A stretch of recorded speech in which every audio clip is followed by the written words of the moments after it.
Hello, this is the Stories Beside channel. I release videos every day for you. Subscribe and click the bell. Jennifer stood on the platform waiting for the train, people scurrying back and forth. The woman looked curiously at the passengers to kill time.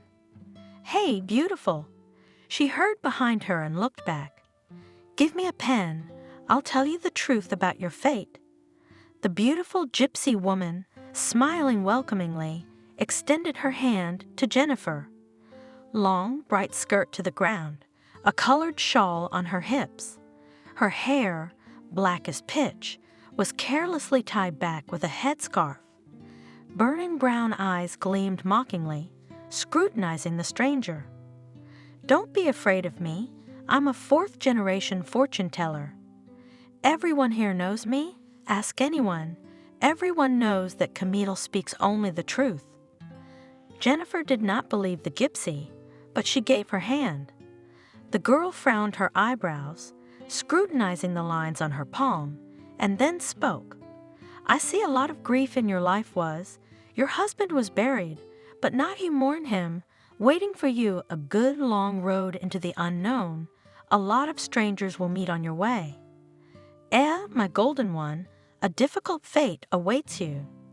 Just know that at the end of the road you will meet a man, kind, caring, and all will be well with you. Here you go." Jennifer held out the money. "I don't want the money. And you remember my words. Happiness is ahead of you."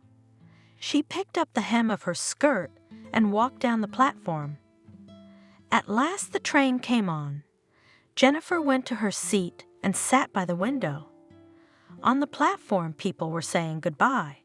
Someone was frantically checking to see if their belongings were in place. Her gaze caught a couple in love. Jennifer sighed. "I wonder what it would be like to love without fear." Just like that, not feeling like a thing in the hands of another person. The train moved, the platform left behind. "Your laundry." The conductor looked into the compartment, put the bag on the table and left, leaving the passenger alone. The woman made the bed and moved toward the window, the train taking Jennifer farther and farther away from her past life. Fields, forests, small villages flashed by. Dusk was approaching. Memories did not let her distract herself. She realized that there was nothing to be afraid of, but a chilling feeling of uncontrollable fear, for the umpteenth time, slowly spread through her body, in addition to her will, came to her heart, and squeezed it with a cold hand. A lump came to her throat, and it became difficult to breathe. In the dark window the woman, as in Java, saw the reflection of her husband's grinning face. She shrieked wildly, recoiled from the window, the compartment door opened, and a worried conductor appeared. "Woman, are you all right?" "I heard a scream." No. Jennifer struggled to catch her breath. "I'm fine. I just dozed off. I had a nightmare." "I'm sorry I startled you." "Oh, I see. Do you need help? You don't have a face." "Thank you, I'm fine." "Well, if you need anything, call me." The door closed. The woman leaned back in the seat. Now she was afraid to look out the dark window. Afraid she might see her husband's face again. He was gone. Jennifer said aloud, "He's gone. I have nothing to fear." Still, she felt uncomfortable alone in the compartment, so she got up and went out into the corridor. People passed by her from time to time. Several times the conductor came running, the door of the neighboring compartment rolled back, a drunken man fell out into the corridor, looked at Jennifer with cloudy eyes, loosened up and swaggered. "Are you bored, beautiful? Come to me, the two of us more fun." The woman silently turned around and wanted to leave, but the man blocked the way. "What? Are you squeamish? You don't look like you've got the face for it." Jennifer pulled her head into her shoulders, looking at the stranger with animal horror. Then she raised her hands, covering her head as if protecting herself from a blow. "Well, Why don't you say something?" He grabbed her arm painfully, pulled her toward him. "Have you swallowed your tongue? Get your hands off her." A sharp voice of the conductor sounded above Jennifer's ear.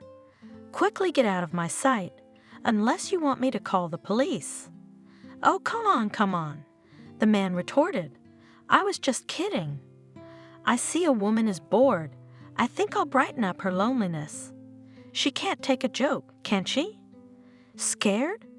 The conductor looked at the passenger with interest. She ran away from her tyrant husband. "What makes you think so?" Jennifer asked in a trembling voice. "I've seen people like you, tormented by their husbands. Come to my place. I guess you need to talk. Can you read minds? If you traveled as much as I have, you'd know how to read books. My name is Lisa." "Jennifer." "Come on in." The conductor showed me the seat across the hall. "Make yourself comfortable. We'll have tea." "I don't want to sit alone either. My shiftman is resting." She stopped talking, deftly poured the tea into glasses, not paying attention to the slight swaying of the carriage. "So tell me, where are you running to?" "I'm running from the past." Jennifer put both hands around the glass with hot tea. "You're right. My husband is a real tyrant. Only he's been dead for over 6 months. What are you afraid of then?" Lisa wondered. "I've never lived any other way. All the years I was married, I was shaking with fear. Why did you marry such a monster? I wouldn't have done it myself." Bitterly, the woman grinned. "My father made me." Do they marry against one's will today? In my opinion, people marry for love alone. If you are born into a rich family and are the only heiress, no one will allow you to marry someone you choose. For my father, business interests come first, second, and third, and then feelings. "Wow," the conductor exclaimed thoughtfully. "I would run away from such a father. It would be useless. They would find him, bring him back, and still I would have to marry the one my father appointed. What kind of life is life with someone you don't love?" "A living hell." Jennifer closed her eyes. "Daughter?" The father met Jennifer returning from the institute. "There's someone I want you to meet." He escorted her into the living room. "This is Jacob, a very promising young man, will be a wonderful husband for you and my assistant. God didn't give me an heir, and I can't trust you with the business. A woman should take care of the house, not count numbers. Let Jacob do it better." The girl looked at the groom. He was handsome, tall, well-built, well-dressed. Anyone would have married him, but Jennifer's heart was full. She saw that this young man was interested in her father's money, and she herself was just a supplement to a successful business.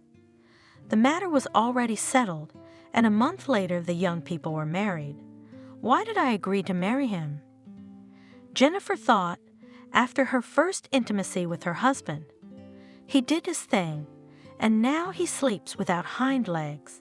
Is that how it's supposed to be? No tenderness, no respect, no love at all. The woman got up, went to the kitchen. "Jennifer, sit down at the table. I've prepared delicious, as you like, pancakes with jam." The housekeeper was bustling about the kitchen. "Thank you, Clara." Jennifer had no appetite, but not to offend the caring woman, she ate a batch of pancakes and drank some coffee. "Why didn't you wake me up?" Jacob snapped at his young wife, entering the kitchen half-dressed. The woman wrinkled her nose. It wasn't customary in their family to show up in front of the servants like this. "I'm late for work, and the table is not set. I'm used to a thick breakfast. What are you doing up here?" "Put it on the table. Clara will serve." Jennifer said calmly, "Why are you here?" A wife should serve her husband breakfast, not a stranger's aunt. Remember, I won't say it a second time. He looked at his wife and sat down at the table. The housekeeper served breakfast and left. Jacob, do not make remarks to me in front of the servants. Jennifer asked. What? He got mad. Are you going to tell me what to do? And the man slapped her across the face. Jennifer fell from her chair to the floor in surprise. Jacob leaned over, grabbed her by the hair, turned her to face him and hissed, "Don't you dare cross me, do you understand? A woman to teach me to be smart? I won't stand for it." It was a warning. He shushed her and went back to his breakfast as if nothing had happened. "Why didn't you tell your father?" The stewardess was surprised. "I don't know. I thought maybe he was right about something. It is not difficult for me to serve the table, and I know how to cook, and I understand that he is unpleasant to my remark. My father didn't like it when I pointed out his mistakes, but he never laid a finger on me and Jacob." Jennifer sank back into her memories. "I'm going to be late today," as if by the way, my husband said, "to celebrate the beginning of my married life." He got up from the table, lifted his wife to her feet, ran his thumb over her lips, smearing the blood. "I'm sorry. I couldn't help myself." He kissed her broken lips. The woman grimaced in pain. "Clean yourself up, and don't tell your father. He won't believe you. Bye, love." He patted her cheek, then got dressed and left. Jennifer, unable to hold back her tears, couldn't control her trembling. "Jennifer, baby, what's wrong?" The housekeeper rushed to her. "It's nothing, I just had a bad fall." The housekeeper refused to help. "I'll wash my face and you'll be fine." She went into the bedroom, stood in front of the mirror for a long time, trying to stop her tears. Then she made the bed and lay down on top of the covers, curled up and fell silent. Her broken lip hurt, and her head was noisy. Here we are on the first day of married life, and what's next? Jennifer thought. It's because he doesn't love me, but I don't love him either. We can learn to respect each other. I will definitely talk to Jacob. I will not tolerate this kind of treatment," she said firmly to herself. She fell asleep. It was already evening when the woman opened her eyes. Her husband was still not at home, although the working day was long over. She dialed her husband's phone number and listened to the long beeps for a long time. He never answered. Jennifer wandered aimlessly around the house, not knowing what to do. Near midnight, she heard a car pull up. She looked out the window and saw her husband getting out of the cab, barely able to stand, followed by two girls. Jacob kissed each of them, said something goodbye, and went into the house. "Jacob, I was worried. Why didn't you pick up the phone? Why did you arrive in the company of girls? Are you going to make a complaint against me?" The man stopped, staggered, looked at his wife with cloudy eyes. "Who are you?" "A gray mouse who can't satisfy a man.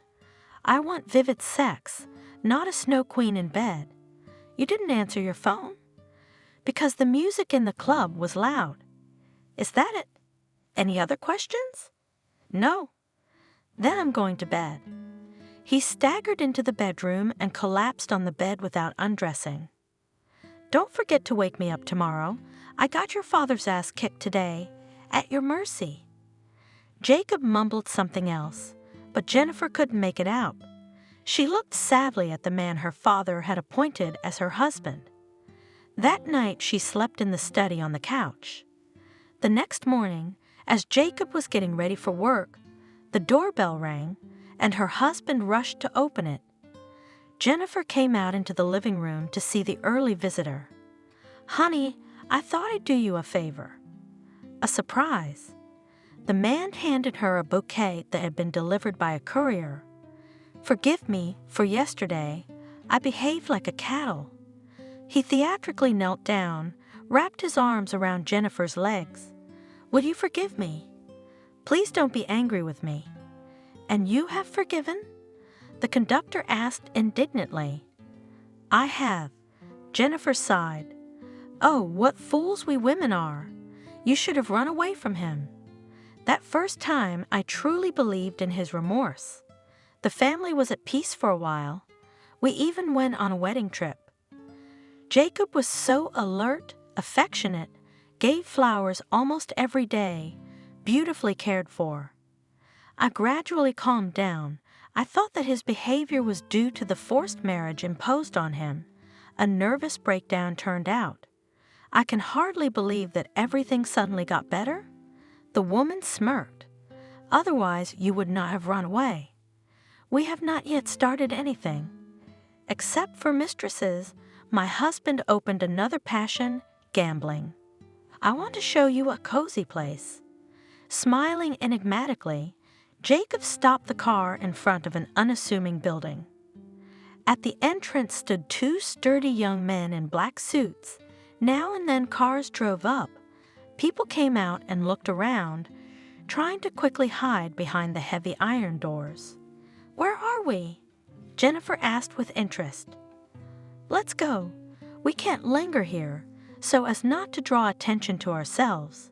He pulled her with him. A minute later, they entered the small hall of the underground casino. The croupier was taking bets.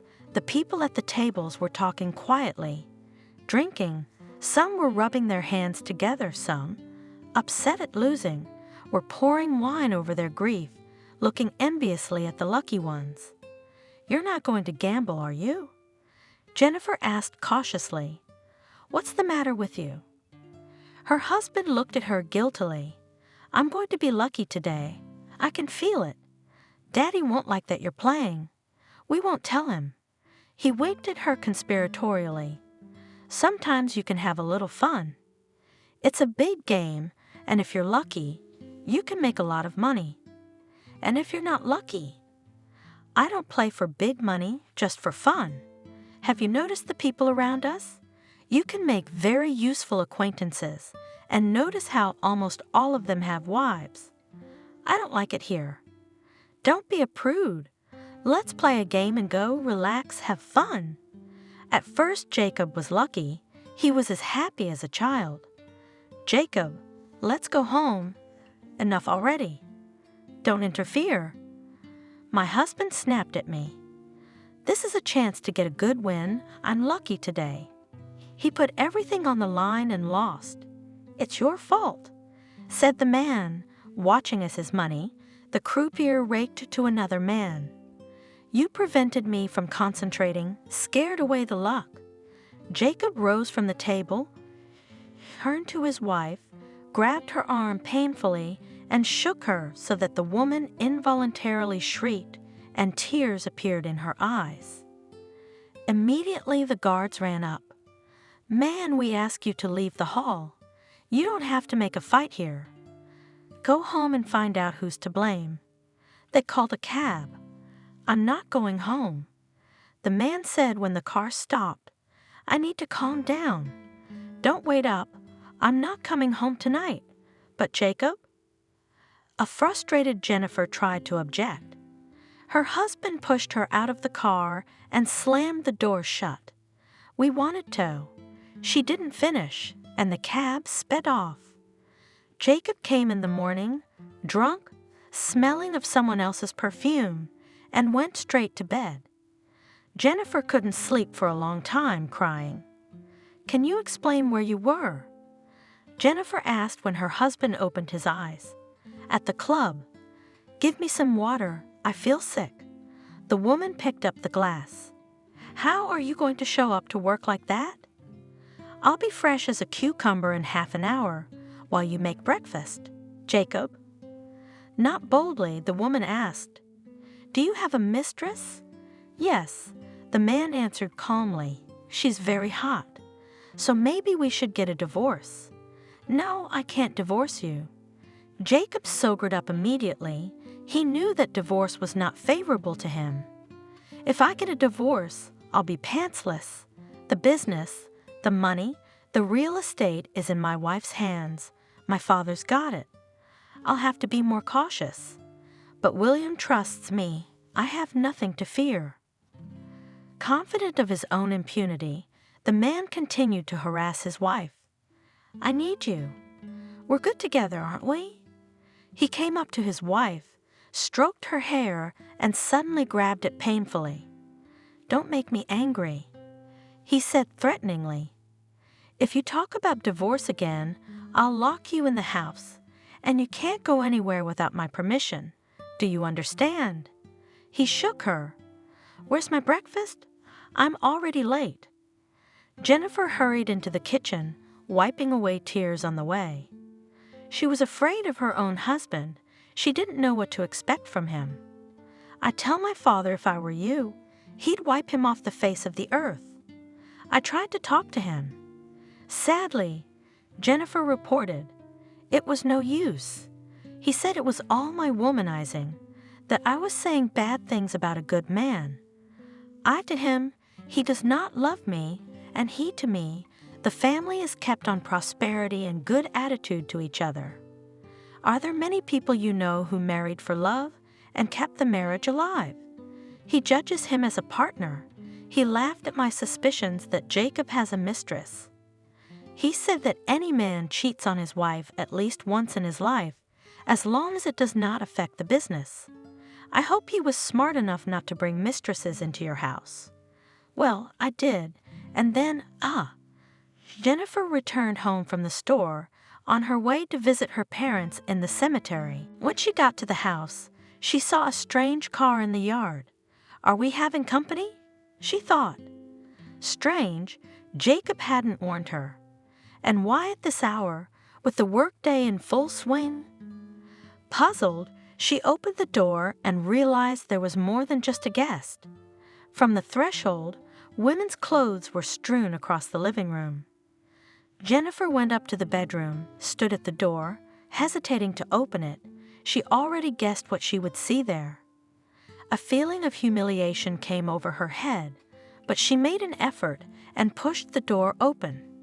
Jacob, what's going on here? The woman asked. Don't you see? Swaggeringly replied the husband. Next to them in their marital bed, a blonde woman, wearing makeup, was lying on the bed, defiantly displaying her naked body. Why are you here so early? Get out of here, he bellowed, and the girl giggled. Don't you want to explain anything? Why is that woman in our bed? Because she's my favorite. He kissed the stranger vigorously on the lips. Woman, look how appetizing she is. He slapped his mistress cheerfully on the buttock. Not like you. Have you looked at yourself in the mirror for a long time? Stop staring at us. Come out. We'll get dressed. Jennifer, numbed by the disgusting scene, could not move from her seat. Then she found the strength and went out. Laughter was heard behind her back. She cried without restraint, went to the study, fell on the sofa, and cried until she fell asleep. I woke up in the evening. The house was quiet. Suddenly, a sensitive ear caught the voice of her husband. He was talking to someone on the phone. The woman listened. Don't be so hot. I cannot break up with her. Understand, we will be left without money if I file for divorce. There's only one way out. Jennifer froze, afraid to move, to find herself. Yes, she's asleep. Jacob convinced someone. She won't. We have to make it look natural. If it turns out she didn't die by accident, I get nothing. Find someone reliable. Jennifer went cold. Is he going to kill me? She covered her mouth with her hands to keep from screaming in terror. No, he couldn't. He wouldn't dare. And if he did, what would he do? Father won't believe it. He'll say I'm lying to him again. All right, I've got to calm down. She told herself to calm down. I have to find out if I'm in real danger. Maybe I should go to the police. What can I charge them with? It's a vicious circle. She paced the office in despair, not knowing what to do. Everything was quiet in the living room. The woman was grateful to her husband that he did not go to her after he drove the mistress out. She didn't even want to see him. I mustn't show that I know what he's planning. She decided to herself. I'll try to act normal. I'll figure something out. I'll try to be careful. She didn't sleep much that night. In the morning, she set the table as usual, but did not go out to see her husband. He didn't make an attempt to see her either. She waited until Jacob left for work and sat down at the computer.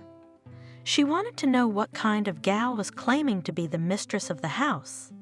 As she searched social media, the phone rang. "Jennifer?" An unfamiliar voice asked.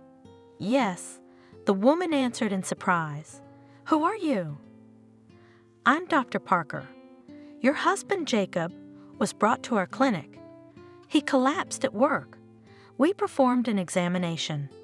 We have some bad news for you. Your husband has an inoperable brain tumor." "What?" Jennifer screamed. "He's never complained about anything. That can't be. Maybe he didn't pay attention to trifling symptoms like dizziness, headaches. Maybe he said he was seeing double. I don't know. I can't remember." "What do we do?" "He'll be in our clinic for a while, but we can't keep him here much longer. Isn't there anything we can do?" "I'm sorry." "Courage. I sympathize with you. What if we send him abroad? We have enough money to pay for his treatment. It's your right to send him there, but it's useless. Only a miracle will help him." The man on the other end of the line was silent. "You can come and see him. He's conscious now. We've ordered a course of therapy. The tumor will progress. I find it hard to say how quickly the disease will do its work. Maybe a year or two. I sympathize, but alas, medicine is powerless in this case." Jennifer refused to believe what she was hearing. She couldn't believe that a man who had recently been blooming and cheerful would suddenly turn into an infirm patient. She quickly packed and drove to the hospital. She was uncomfortable with the surroundings.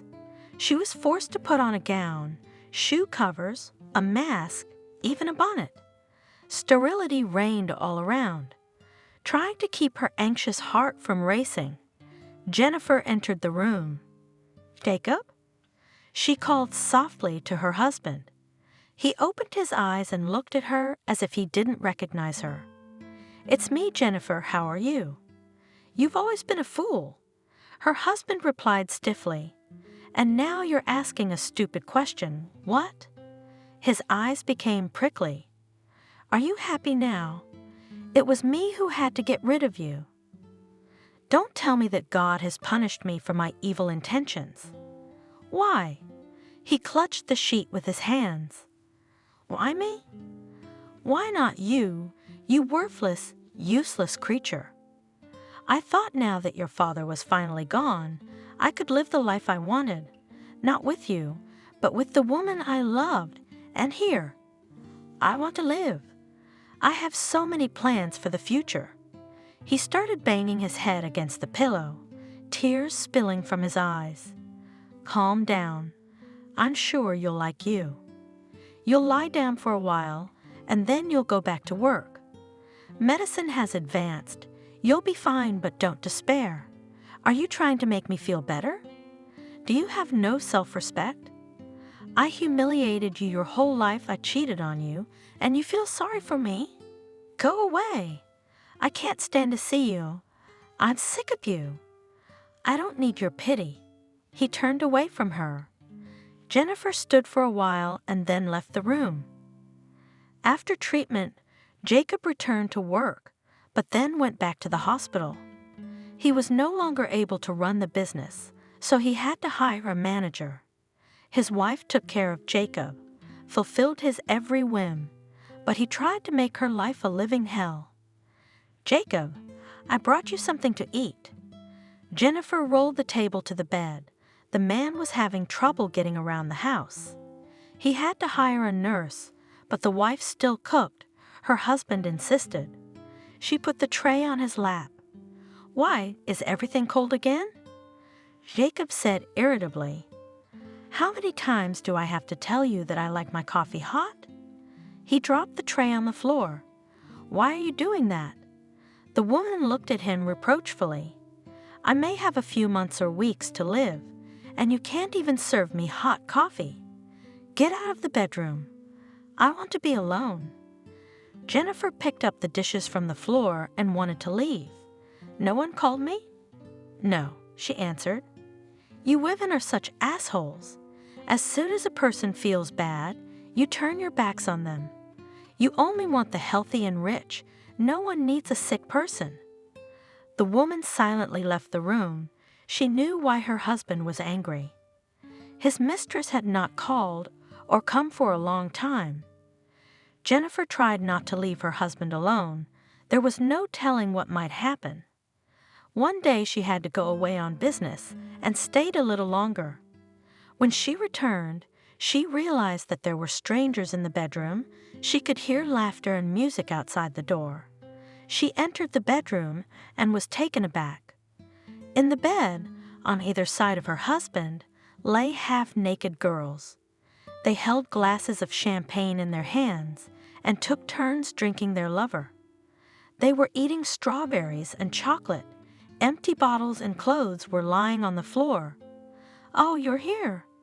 Stretching the words, Jacob said, "And here we are with the girls having fun. You see, for money, even with the terminally ill agree to lie in bed, and you refuse to sleep with your lawful husband. What am I supposed to do?" "Get these girls out of here." Jennifer replied calmly. "Honey," asked one of the guests, "who's that?" "Don't tell me it's the wife." "She is." The sick man grinned. "But she won't get in our way." He squeezed both girls by the waist, but his strength left him immediately, his forehead covered with sweat. The girls looked fearfully at the suddenly pale man. "You'd better leave, unless you want him to die from your tenderness right now." Jennifer, folding her arms across her chest, indifferently watched as the uninvited guests hurriedly gathered their things. "Who's going to pay the money?" "Whoever used it will pay." Jennifer looked angrily at her husband. He silently pointed to the nightstand, where a few bills were lying around. The girls grabbed the money, and they were immediately blown away. "Don't you get bored?" "Can't I do something nice for myself?" Jacob snapped at her. "Have you forgotten that I have one foot in the grave? I want to live my last days to the fullest, and you will not forbid me. Why did you decide to leave? You could have lived in the house and not thought about anything." "I couldn't live in that house. I had too many unpleasant memories of it. I wanted a fresh start. At my husband's funeral, I felt relieved, as if all my fears had been put into the grave together with the coffin. At that moment, I decided I was going to start my life from scratch. I left the business to the manager who worked for my father, and I put the house up for sale." The woman stopped talking. "I'll go. I've been talking about you." She smiled embarrassedly and stood up. "Thank you for listening. It really did make me feel better." Jennifer opened the window, and the air, lush with the green of the countryside, rushed into the compartment. She put her hands on the table, and her wedding ring glistened under the light of the compartment lamp. The woman resolutely grabbed it, pulled it, took it off, and threw it out the open window. With a sigh of relief, she smiled. "With family life, I said goodbye forever." She said out loud, "I can't believe I don't have to be afraid of anything anymore. 10 years of fear and despair, realizing that no one could help me. Now that's it. I'm rich and free." She was talking about herself. The farther away the train took her, the calmer she felt. Jennifer lay down and, lulled by the clatter of the wheels, fell into a restless sleep. She saw her husband again, physically felt his presence, and shuddered, frightened to wake up. When I opened my eyes, I realized it was only a dream and sank back into reverie. Jennifer woke up suddenly. She was awakened by the slamming of the front door. She squirmed inwardly. She heard her husband stomping into the kitchen. There was the clink of a broken glass. "Why don't you greet your husband?" The door to the room opened, and the woman squinted against the bright light. Jacob, staggering drunkenly, walked to his wife's bed and pulled the blanket off her. "Pour me some tea," he ordered. Jennifer, shuddering with fear, stood up, threw a robe over her shoulders, and wanted to slip past her husband, but he managed to grab her arm, pulled her toward him, pressed her down, did not let her escape, and buried himself in her lips. He reeked of cognac and cigarettes. The woman looked away in disgust. "Disgusted?" He laughed drunkenly. "I don't care about you." The man gripped her hair painfully.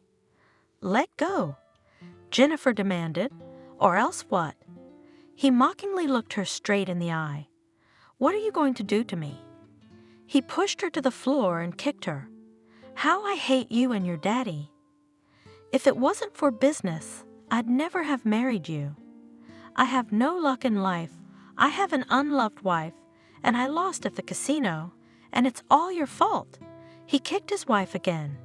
She covered her head with her hands. "You don't realize how humiliating it is to ask for money.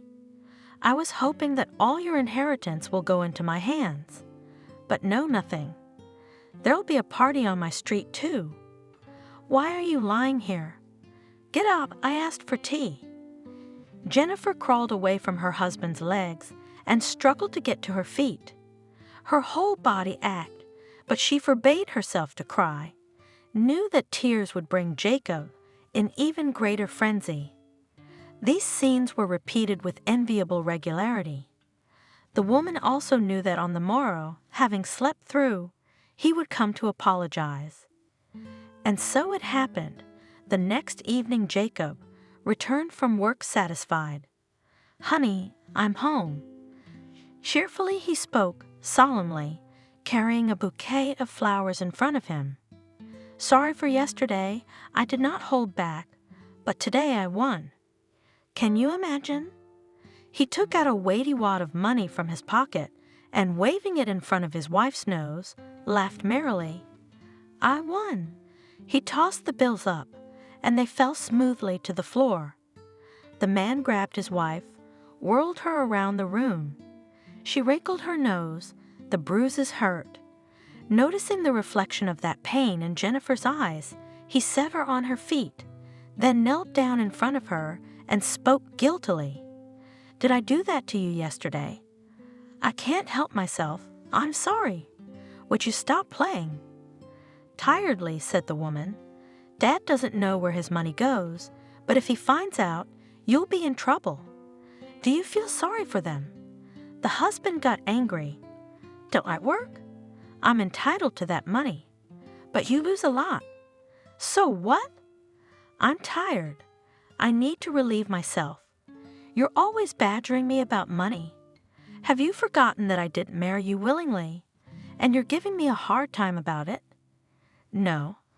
Jennifer looked fearfully at her husband. "I only ask you not to play. We can soon be without money. You spend more than we have time to earn. Did my stupid wife learn to count money?" Jacob asked mockingly. His eyes suddenly became angry and prickly. Jennifer inwardly shrank. This look did not bode well. "Don't tell me what to do." He swung around and hit her. "Don't you dare talk to me about money." Jennifer rushed into the office and closed the door. "Open it now. I haven't told you everything yet." He started banging on the door. The woman woke up. There was indeed a knock on the door. She breathed a sigh of relief. It was only a dream. Thank God it was only a dream. The clatter of the train's wheels, soothingly, had a calming effect on her. "Jennifer, good morning." The conductor stopped by. "Your station's in an hour." "Yes, thank you very much for waking me up," the woman said, shaking off the remnants of sleep. "Come on, I've made tea." "Okay, right away, thank you." Jennifer stood up, styling her thick hair. Sadly, looking at herself in the mirror. "Nothing," she said to her reflection. "We'll get through this. I have an education." It's good that I insisted and graduated from the institute. I didn't make a medical doctor, but my knowledge of accounting will come in handy. I can even afford not to work for a while." The woman wagged her finger. "Don't relax." Half an hour later, she was already sitting in the conductor's compartment. "Where are you going now?" The female conductor was watching her with interest. "I'll look around, I'll look for an apartment, and then I'll get a job. I have to start somewhere. Things will get better, you'll see." "What did the gypsy tell you?" "She promised happiness. It will be, believe me." "My happiness is lost somewhere," Jennifer thought, warming herself with hot tea. "Paul, where are you? You must be married. Why are you so sad? You should be happy that fate has freed you from bondage." "I am happy. It's just the unknown that scares me. I've gotten used to having everything decided for me, first by my father, then by my husband. Now I have to learn independence all over again." She returned to her room, packed her things, and said a warm goodbye to the conductor and got off at the station. Jennifer stepped out onto the platform, looked around, and realized that the whole world was now open to her. Where to start? The woman thought, slowly walking in the stream of passengers. How to live further at all? That's it. I won't dig into the past anymore. I have turned the page. There is no turning back. I have to learn to live in the present. And first of all, I have to get an apartment. "Excuse me." She went to the information desk. "Can I have the address of a real estate agency, please?" "Please." A pretty girl immediately gave out the address. Jennifer stopped the cab and a few minutes later entered the office indicated in the address. "Hello," she greeted. "Hello." Smiled back at her a middle-aged woman, well-groomed in a strict suit. "Have a seat. What do you want? To buy a place or maybe to rent?" "Rent." "Great." The woman was happy. "Are you alone or with family?" "Alone." "What would you like?" "I need a small apartment for the first time, a 2-room apartment in the center of the city for a long term." "Downtown? But it's pretty expensive." The realtor gave her an appraising look. Jennifer, dressed in a light, plain jacket with a t-shirt and jeans peeking out from underneath, didn't seem to inspire confidence in her ability to pay. "Do you have enough money to pay for your accommodation?" "Don't worry. I know roughly the rates, and I can afford to rent anywhere in the city." The realtor raised an eyebrow incredulously, but did not object. "You're lucky." The woman smiled. "I just have in mind such an apartment, a small, cozy, clean, old lady rents. She left for 6 months to her daughter in England." "Really?" She grinned. "She has exaggerated requirements. That's why no one has rented the apartment so far, but I think you just fit her parameters. First of all, don't bring any noisy company into the apartment. The neighbors keep a very close eye on the tenants. I'm just warning you in case you're thinking of breaking the rules. Don't worry, I don't know anyone here. No bad habits, I hope?" "Ha ha." "That's right. And I don't see any animals around either, do you?" "No animals." "Oh well." The woman looked at her client with satisfaction. "It's like this apartment was waiting for you. Can we see it now?" "Ah, sure." The realtor stood up, took the papers with her. "Let's go. And if you're satisfied, we'll sign the contract right away. Payment is due 3 months in advance. I'm in." Jennifer was pleased with what she saw. "I'd like it," she said as she walked around the rooms. "Give me the papers and I'll sign them." That's it. The realtor checked the contract again, handed the woman the keys, and handed her the money. "Get settled in. Remember the rules. If you have any questions or want to change your home, call." She held out her business card. "It's a pleasure doing business with you." Jennifer closed the door behind her and walked through the rooms, organizing her things. She looked in the kitchen. The refrigerator is empty. I'll go to the store. I have to eat something, she decided. When Jennifer returned, the first thing she did was to clean up. Apparently, the apartment had been without a mistress for a long time, so it was dusty. The woman enjoyed tidying up. She sometimes had unpleasant thoughts, but she chased them away. Jennifer turned on the TV, and under its monotonous purring, cheerfully engaged in business. Finally, the apartment was sparkling clean. Jennifer looked around and hummed with satisfaction. Well, it was a tolerable place to live. It wasn't the house I was used to, but it was my own and away from the memories, and now it was time for a little snack. She went into the kitchen and began to prepare lunch. Cooking was time-consuming, but Jennifer knew she had nowhere to rush. Soon she was tired but satisfied, happily eating soup and potatoes baked with chicken. In the meantime, the kettle boiled, the woman made tea, and took out hot, fragrant donuts from the bag. How much I adore you! She took a bite and, squeezing her eyes shut, slowly began to savor the brown pastry. At last I could eat them without being caught red-handed by my husband. She grew sad. Jennifer ate breakfast alone. Jacob hadn't returned from his business trip yet, so the woman had bought hot donuts for herself. She just loved them. The front door slammed. Jennifer froze in bewilderment. Jacob? But he wasn't due back until tonight. You weren't expecting him. Jacob smirked, entering the kitchen, and I decided to arrive early to see what the wife was doing while her husband wasn't home. I'm having breakfast. She tried to hide her hand with the donut behind her back. What are you hiding? The husband came to the table. Are you eating donuts again? He said irritably when he saw the bag of pastries on the table. I told you not to eat them. You don't realize that soon your figure will turn into a shapeless mass. But I'm only in the morning, justified the woman.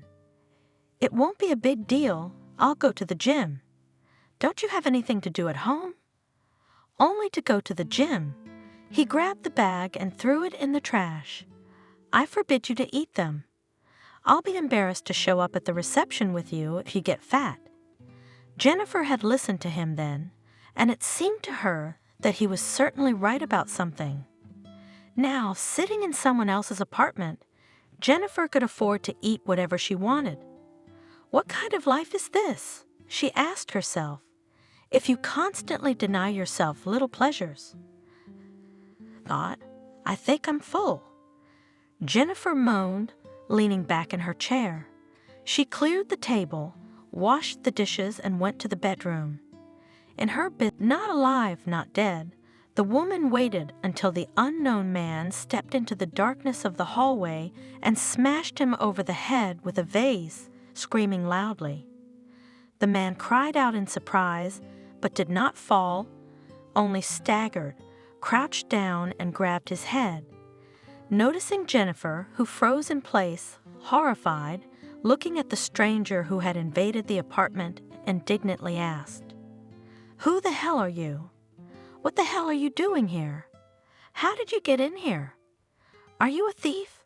He suddenly grabbed her arms. "Who are you?" Jennifer parried. She was desperate. "Don't touch me. Let me go now. You're hurting me. I have nothing." "Don't yell. You'll wake up the neighbors. Take your hands off me. Let me go immediately. Help me. Somebody help me." The man grabbed her by the waist and pulled her against him, preventing her from breaking free. The woman fought back as best she could. Images flashed through her mind, one more terrifying than the other. "It's a maniac. He's going to rape me and kill me. God, why am I being punished like this?" In the darkness, she couldn't see her attacker, but her instinct for self-preservation kicked in. Unable to break free from the man's strong embrace, Jennifer clawed at the stranger's face with her fingernails and scratched it. "What did you do, bitch?" The man roared in pain and let go of his victim's grip, clutching his face. Taking advantage of her assailant's interference, the woman rushed out of the apartment. "I don't remember myself from fear," ran down the stairs, jumped out of the entrance. "Help! Help!"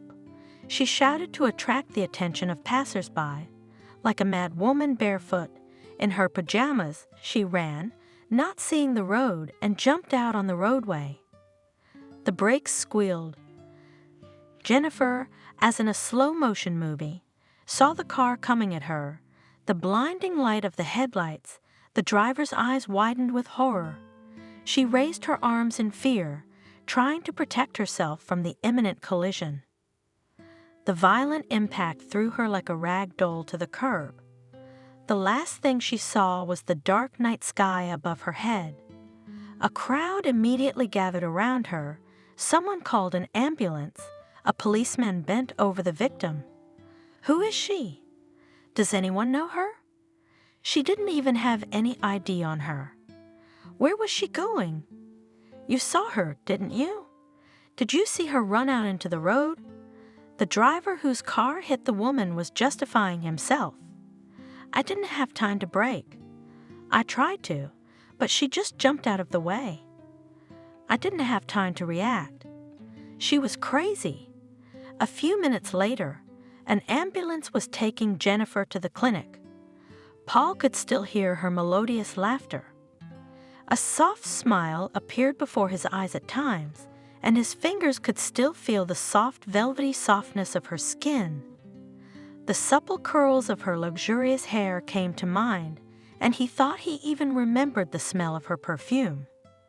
"Jennifer?" he whispered reluctantly, parting from the night vision. The man woke up, but lay in bed for a long time, reliving over and over again his dream, which repeated itself almost every night. It had been more than 10 years since life had taken him and Jennifer in different directions, but he had never for a moment forgotten his love. The pain of the breakup, lately, was making itself known more and more often. He remembered every detail of their first meeting. "Mom, Dad," Paul joyfully announced, entering the apartment. "I've passed the competition. Can you imagine? I got in on a budget." He grabbed his mother, who had come out into the hallway, and whirled her around. "I got my way the most prestigious medical school." "Son." "Laughing?" exclaimed Christina. "Let me go." "Oh, even dizzy." "Father, our son is such a clever boy." "Good, good, son," said the father. "We'll have our own doctor in the house in our old age, and you, mother. Let's quickly gather the table. We need to celebrate this case. We have a present for you." The woman looked enigmatically at her son. Half an hour later, they were sitting at the table. Paul loved such meetings with his parents. He was grateful to them for being able to put him on his feet. The young man never complained about the lack of wealth in their family. On his mother's teacher's salary and the little money his engineer father received, they managed to fulfill any requests of their son and also saved up to buy a dacha. But Paul never asked for more than they could give him. "Son," solemnly announced the father, "my mother and I thought about it and decided to buy you a car." "Parents?" Paul gasped. "You dreamed of it so much. Mom, what about your beds and garden? We lived without it, and we will live without it. You need the car more. Maybe you'll give us a ride too." He laughed. "Get your mother's papers." "Here, Paul." Christina gave her son the documents and keys. "This is our father, and me a gift for your enrollment in the institute. You have dreamed of becoming a doctor since childhood, and now the first step is made. The car, of course, simple." Embarrassed father said, "But you have to learn something, right? When you become a famous doctor and buy whatever you want, for the first time, and so it will do." "Thank you." Paul was so excited, he didn't even know what to say. He understood what this purchase had cost his parents, and then he decided for himself that he would definitely finish the institute and become a good doctor. On the first school day, he was late for a lecture. The teacher had not yet come up, but the seats in the auditorium were almost all occupied. Each incoming person was scrutinized by those present. In order not to attract much attention to himself, Paul sat on the edge, next to a girl who was writing something concentratedly. Her face was covered with curls of thick blonde hair. "Are you free?" he asked. "Yes, please," answered the stranger, raising from her notes bottomless blue eyes which burned through his heart. "I'm lost," thought the young man, lost speech from the beautiful eyes of the girl. "My name is Paul." Lowering on the seat, the young man introduced himself. He was surprised at his boldness. Usually he was shy in front of girls. "My name is Jennifer." The girl carefully wrote down every word of the lecture, and Paul could not concentrate next to the beauty. In every free minute he looked at Jennifer. He liked everything about her, from the curls on her temples to her little snub nose. "I don't want to be intrusive," Paul offered when the class was over. "But can I give you a ride home?" "I wouldn't say no." Jennifer blushed. "Did you want to come here on your own? Or did your parents make you do it?" Paul drove confidently. "I did. I decided a long time ago that I wanted to heal people, but my dad didn't like my choice." "Why not?" "He wants me to study economics or law. Somewhere abroad, we'd have our own business. My parents dreamed of a son, but I was born. My dad sleeps and dreams that one day I'll take his place. And how did they take it when you went to medical school?" "It was like something else." Dad thundered and thundered. He said he wouldn't pay for my studies if I went against my family, but I got in on a budget and they had to put up with it. I also dreamed of becoming a doctor from childhood. My parents were happy that I got in. I'm already here." "With regret," said the girl. "Too bad." Paul looked at the girl sadly. "I don't want to part with you. See you tomorrow." The girl blushed, feeling the guy's gaze on her. She liked him. "See you tomorrow." Young people quickly became close and could not live without each other even a day. Barely parting at the girl's house, they called each other in half an hour and talked as if they hadn't seen each other for a week. "Paul," Jennifer whispered, "I miss you already. My parents think I'm asleep. Can you imagine how surprised they'd be if they knew I was talking to you on the phone? I miss you too.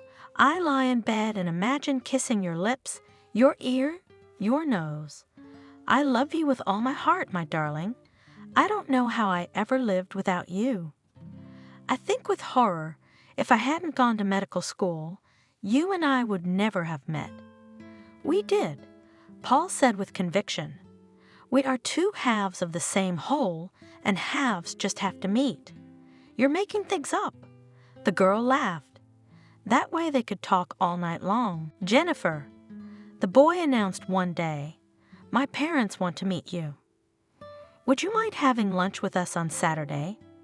Thanks for the invitation." The girl was embarrassed. "I'd love to meet them." On Saturday, Paul stopped by with Jennifer. The girl was nervous. "Calm down." Noticing her excitement, Paul said, "My parents are simple people. They will like you. They have no class prejudices. Mom, Dad, this is Jennifer." Holding the girl's hand tightly, the boy spoke. When the parents came out to meet them in the hallway, "Nice to meet you." The parents looked at each other, immediately feeling sympathy for the girl. Jennifer felt like she belonged to this simple and friendly family.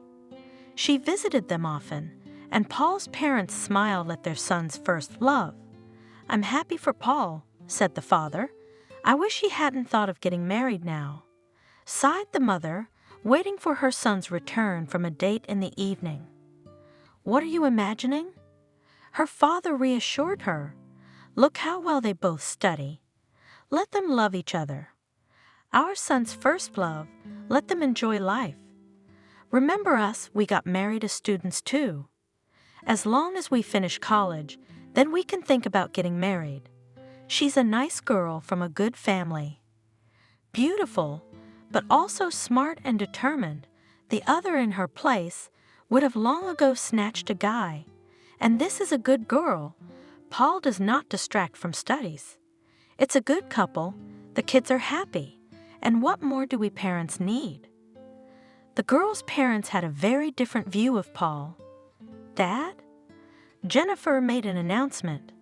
I want you to meet someone. Who's that? The father was wary.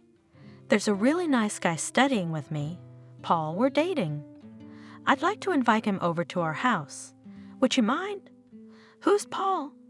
The father asked angrily. I hope I know his parents. I don't think so. The daughter laughed. He comes from a simple family. Mom is a teacher and Dad is an engineer.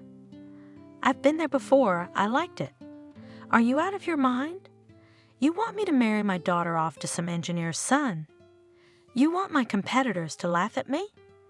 Dad, you want your daughter to be happy, don't you? That's what I care about. That's why I won't let some Paul become part of our family. You wouldn't dare do that to me. Jennifer looked at her father indignantly. Then I have nothing to say to you. I will still marry Paul even if you don't want me to.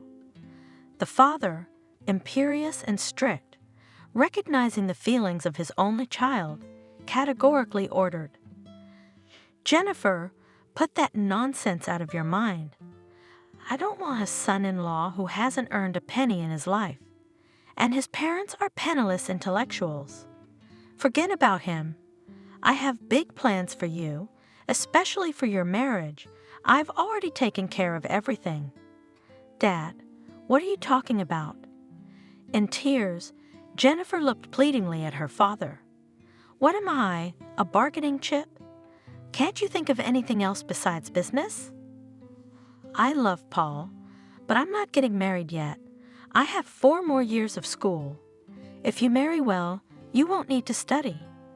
Father cut me off.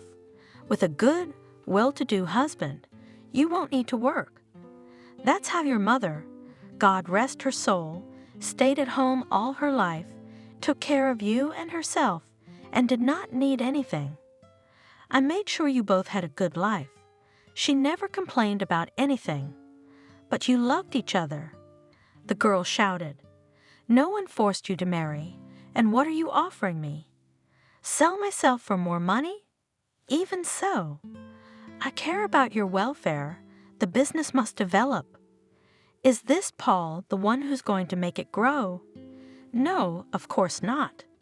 He'll waste it on charity, and that's not why I built my empire. So listen to your father and do as I say. And forget about the institute. I shouldn't have let you go there in the first place. But I want to be a doctor. I want to treat people. You know it's been my dream since I was a kid. Don't you have any sympathy for me? What am I going to do sitting at home? This conversation is over. Dad said, losing his temper. Soon you won't have time to study. I'll beat the crap out of you, and I don't want to hear about your Paul anymore. I forbid you to see him. You heard me, didn't you? And this is not a joke. Jennifer, in tears, ran to her room and called Paul. Paul, crying, the girl said, My father forbade me to see you. I'm afraid he will forbid me to go to the institute. What should I do? I'll die without you. Maybe you're exaggerating. He doesn't know me at all. I'm sure if we get to know each other, he'll change his attitude towards me. He doesn't even want to hear about you. If you don't have any money, he's not interested in you. He only thinks about business. If he doesn't care about his own daughter's happiness, what about you? You have the right to decide who to date. It's the 21st century. Don't cry, my little girl. I'll think of something. We'll be together, I promise. Do you think we'll make it? Don't doubt it.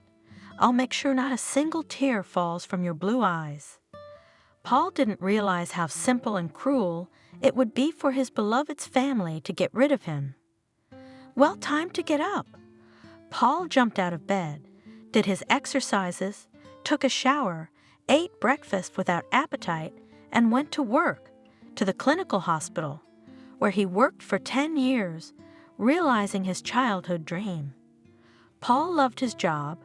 There he was distracted, heavy memories flying out of his head.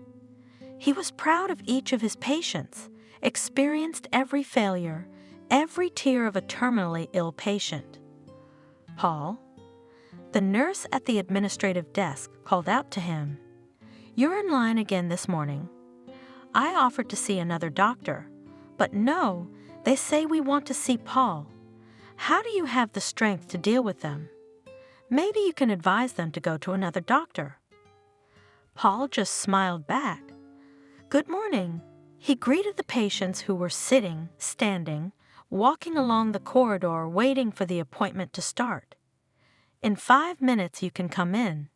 And Paul plunged headlong into work. There was no time for bitter thoughts, and he was glad of it.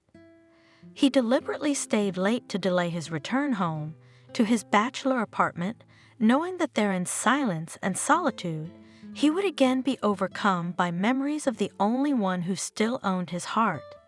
It was the surgical ward that saved the day. "Lara?" Paul turned to the nurse who was sitting with him in the waiting room. "Can you see if there's a big clue?" "Just a minute." The young nurse adored her doctor and felt sorry for him because he worked hard, looked out into the corridor, and reported. "Many more patients. What to do with them?" "Surgery called to remind you that you have 3 surgeries scheduled today." Yes, I remember." The man sighed regretfully. "We'll have to reschedule the appointment for tomorrow." "Paul, you can't work so much. You'll soon fall off your feet. What do they care? They don't realize, those sick people of yours, that you need to rest too. Why don't I talk to them and tell them to go to other doctors?" "It's okay, Lara. I can handle it." "Don't disappoint people. There's enough work for everyone." He smiled sadly and left the office. "I beg your pardon." He turned to the patients. "The appointment is over. Come back tomorrow. I have to go to surgery." No one objected.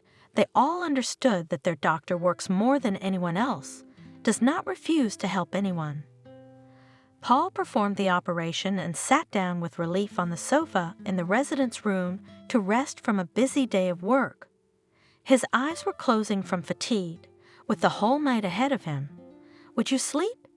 The duty nurse sympathetically suggested. "I'll wake you up if a heavy patient is brought in." "No." Paul said no. "I'll rest a bit now, then I'll have a coffee." He couldn't admit that he was afraid to close his eyes and go back to sleep. He sat for a while, then took up his assignment, rereading the case histories, making notes. "Paul." A nurse came into the resident's room. "You are urgently called to the operating room. Car accident, victims in serious condition. Multiple fractures, they say." Paul quickly went to the operating room, changed his clothes, and saw a gurney with a young woman lying on it. Her entire body and face were covered in blood. With a trained eye of a professional, he identified the most affected areas of the body and ordered, "Anesthesia. Let's do the fractures first." For several hours, Paul worked without looking at the face of the heavy patient. Finally, the operation ended, and the man tiredly said, addressing the operated woman, knowing that under the influence of anesthesia, she still will not hear anything. "Well, that's it, honey. The worst is over. You'll be running in no time. Doctor, can we take the patient away?" The nurse looked at him questioningly. "Yes, we can." Paul suddenly stopped at half a word. The face of the victim seemed painfully familiar to him. He leaned over her, scrutinizing the familiar features. "Jennifer?"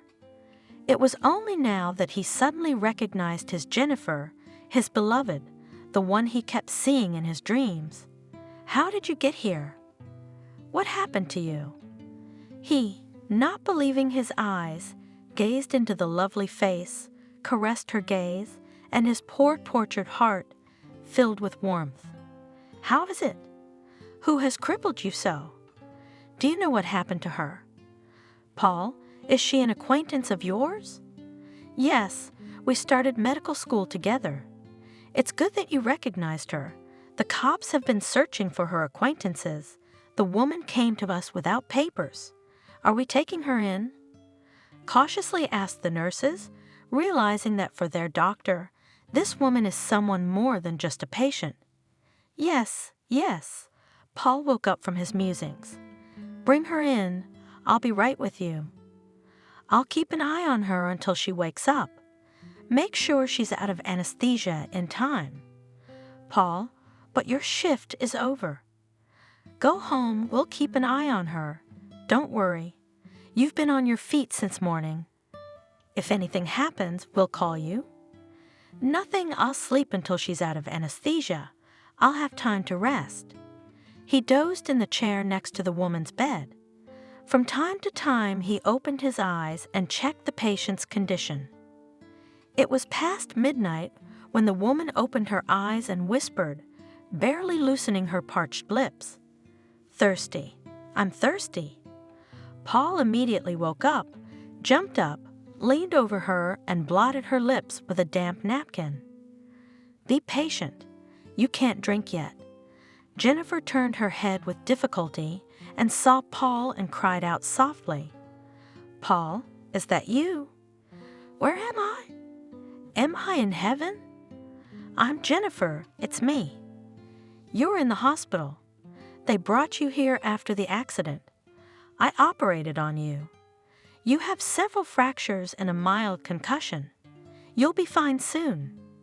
Tell me, do you remember what happened to you?" "Vaguely," Jennifer answered. "I jumped out of the apartment because someone broke in.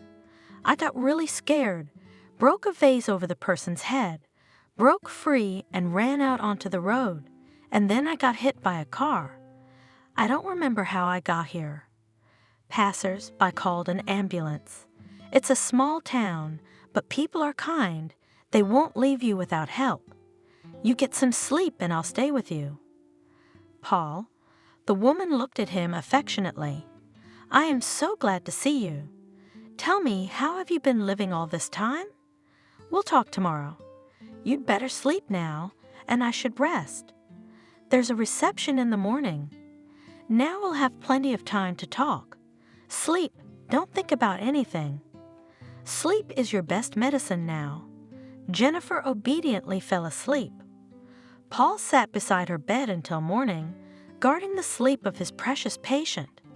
But as soon as he closed his eyelids, a helpful memory brought him back 10 years. "Jennifer?" Looking earnestly into the eyes of his beloved, Paul asked, "Do you really love me?" "Of course I do. Why do you ask?" "Let's sign tomorrow, and not tell anyone, just then put before the fact. Will you marry me? Without scaring your father." "Paul, I'm not afraid of anything with you." "I agreed to be your wife. Then tomorrow, right after the lectures, let's go to register the marriage. Don't forget your passport." The young man kissed his beloved firmly. He looked into her eyes, seeing in them the reflection of his love. "Everything will work out. Do you believe me?" "I do. You're our one and only for life." But the next day, Paul waited in vain for Jennifer at the entrance to the inn, and then they're off on their honeymoon right away. "You won't see her again. You're no match for my daughter. But Jennifer and I, we love each other." The young man cried out in despair, "You have no right to decide who she should marry. This is a free country." "I do, on the grounds that I'm her father and I know best what she needs. And you, puppy, if you come near my house again, you will be punished. Your loved ones could get hurt. You don't want your parents to accidentally get hit by a car or attacked by a psycho, do you? Seeing the horror in the boy's eyes, the man laughed, satisfied with the effect.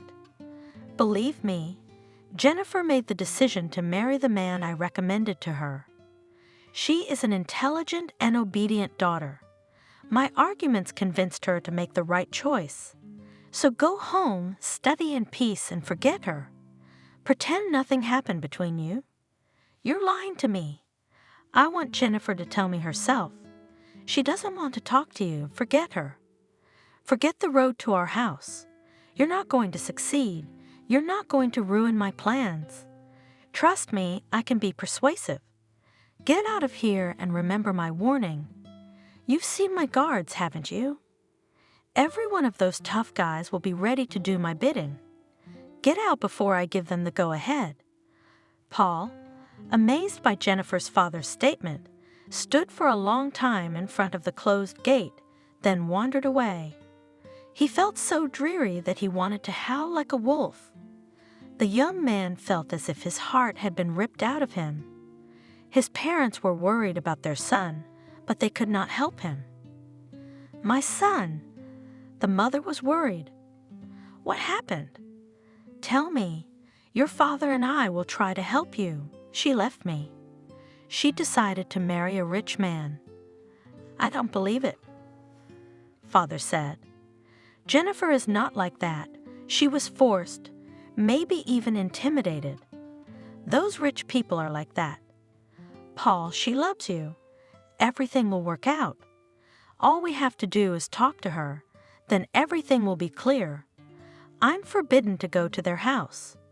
Paul would lie in bed for hours, staring aimlessly at the ceiling. If it was just about him and Jennifer, he would have broken the ban without hesitation. He could get to his beloved, and then they would definitely get married, but he was afraid for his parents' lives. The young man said nothing to his father and mother about the threats. Several months passed. At the end of the day, Paul came to visit Jennifer again. How are you feeling? Any headaches? It hurts, but it's tolerable. The woman replied, eagerly gazing at the familiar face of the man she had thought about all these years. Paul, you must have cursed me for abandoning you. No, what are you? The man sat down next to the patient, took her hand in his. All this time I was tormented by only one question. Why did you consent to marry another? Brought up in love, he did not imagine that a father could sacrifice his daughter's happiness to achieve his own selfish goals. Dad overheard you and me talking. Remember when we dreamed of getting married in secret? I didn't realize he was standing outside the door. That's when he decided to marry me off quickly to Jacob, whom I hardly knew. And Jennifer told the astonished Paul the story of her hasty marriage. He listened, and in his soul rose a wave of hatred and misunderstanding for the father who, without thinking, crossed out all the dreams of his daughter. So that's what you're up to with your beggar. The father spoke angrily, bursting into his daughter's room. He took the phone from her and threw it at the wall, the shards flying in different directions. You're going against my will? Okay, I was trying to be nice, but I guess you don't understand normal language. Then I'll tell you in detail what will happen if you disobey me. If you go to marry him tomorrow, in a week or so your fiancé will be found in some wasteland. I was coming home late at night. Some thugs beat me up and robbed me. And the bandits beat the guy so badly that he didn't survive.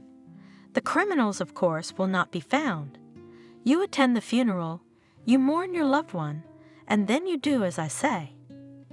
It is in your power to remove the unnecessary link, the death of the groom, from everything that can happen.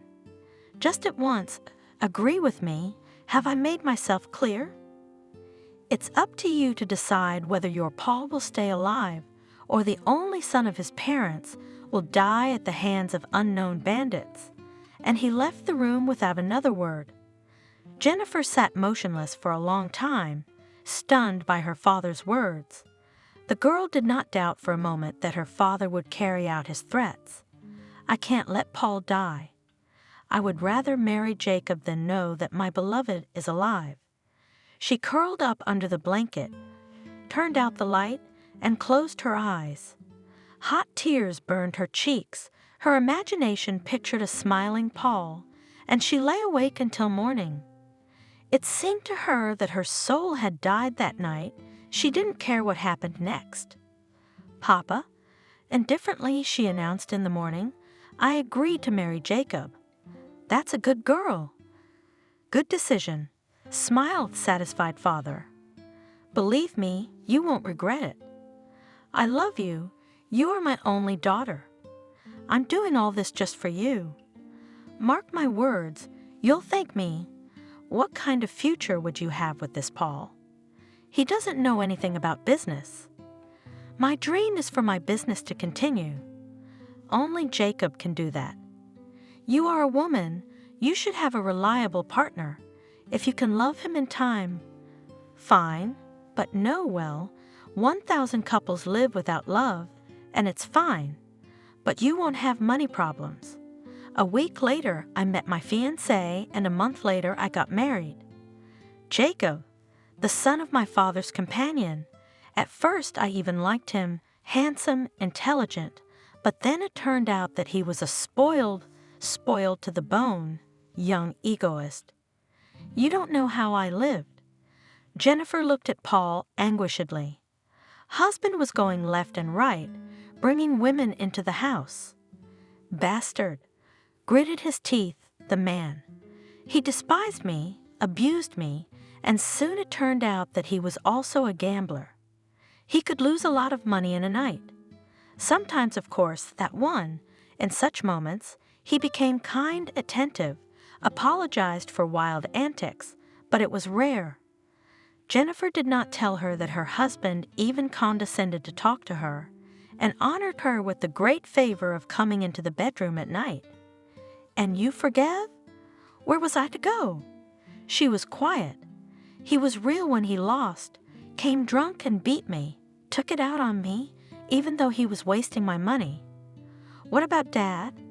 Didn't he know what kind of monster he married you to? Father? Jennifer grinned crookedly. Once I dared to tell him about my husband's affairs, and the answer killed me.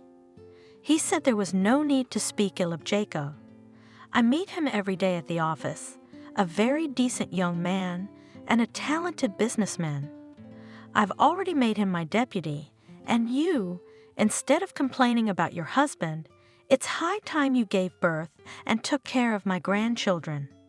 You're suffering from idleness, so you're making things up. If he's punishing you, it means he's angry that you didn't give birth to an heir. Every man dreams of that. Think about it. I don't understand. He's your father. How can you not trust your own daughter's word? Is he blind? I soon realized that I would never get out of this swamp of malice, lies, and deceit. I would have to suffer until the day I died.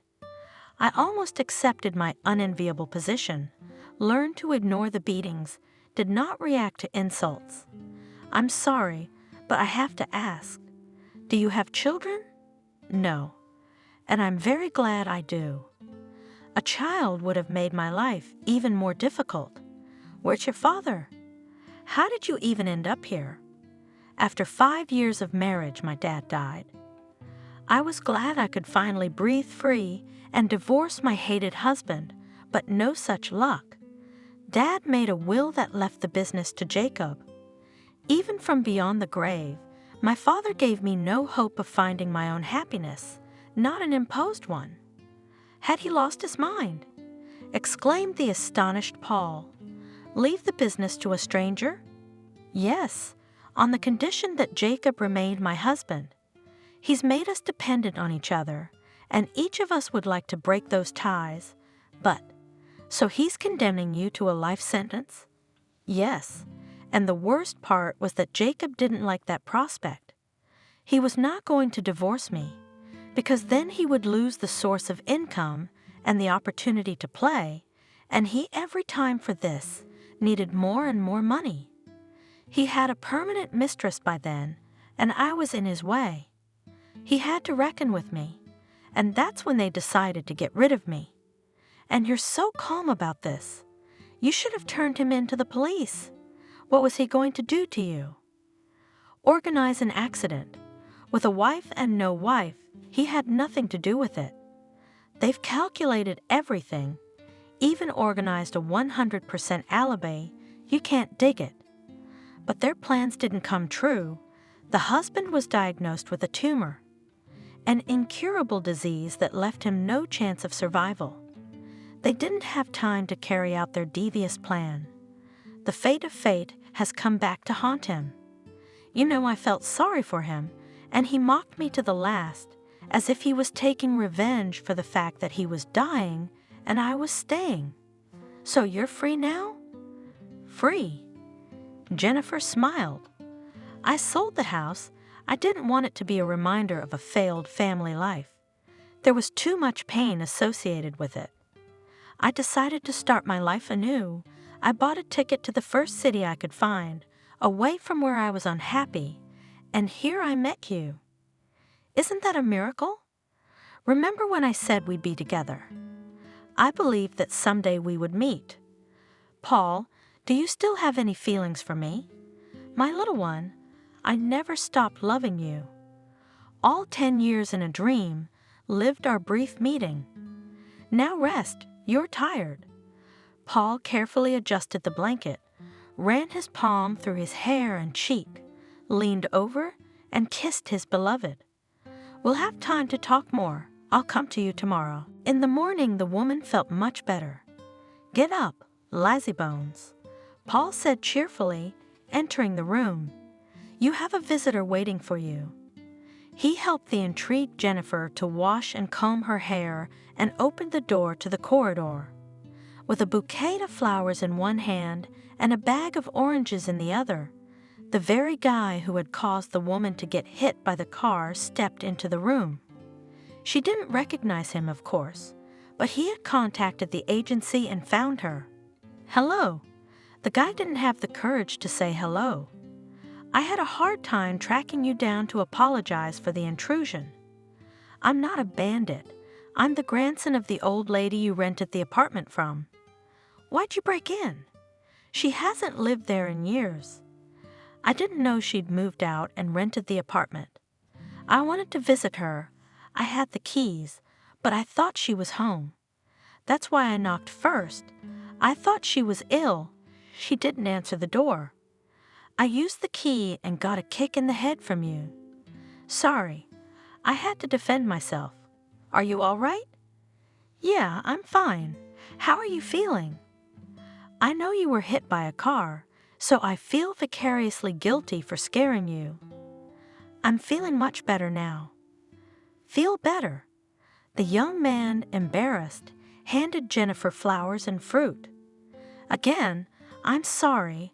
I'm leaving so you can safely return to the apartment. I don't think that will be necessary. Paul interrupted him, looking at the woman affectionately. After waiting for the visitor to leave, the man leaned over and kissed Jennifer soundly. She wrapped her arms around his neck.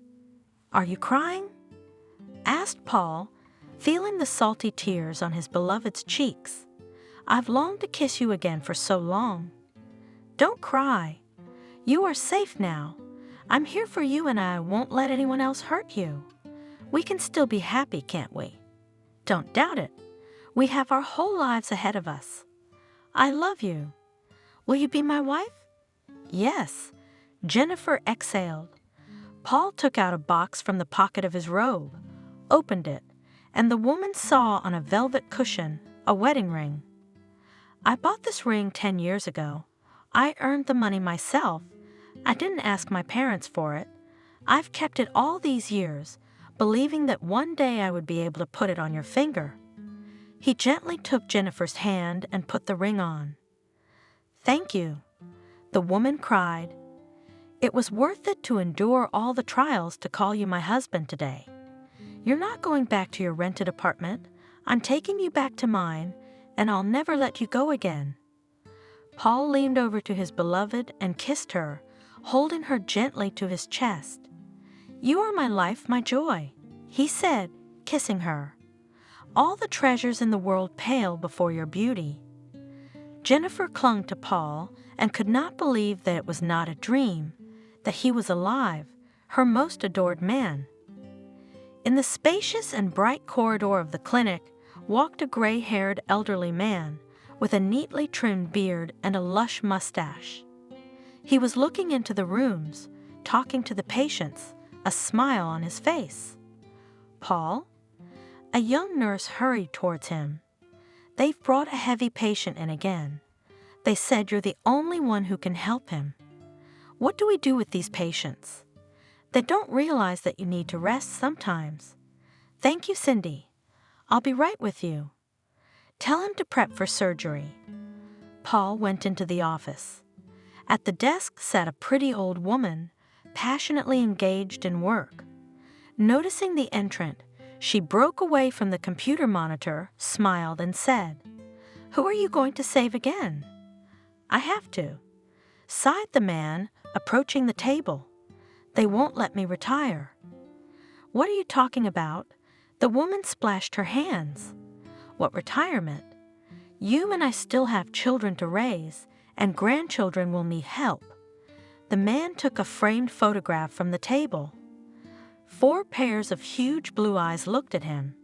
He leaned over to the woman and kissed her. "Thank you, Jennifer, for the children. I had already resigned myself to the fact that I would die childless, and then you gave me such happiness, 2 sons and 2 daughters. The girls look just like you, blonde like you. This is our happiness." Jennifer pressed against her husband. "I like to give you presents." "Yes," exclaimed the man. "The clinic alone, what's it worth? It's our baby. I'm glad we put my father's money into building this hospital. Our dream to help people has come true. We're together, and that's what matters. I love you. I'll keep saying those words until my last breath. And I love you. You, my joy and my happiness."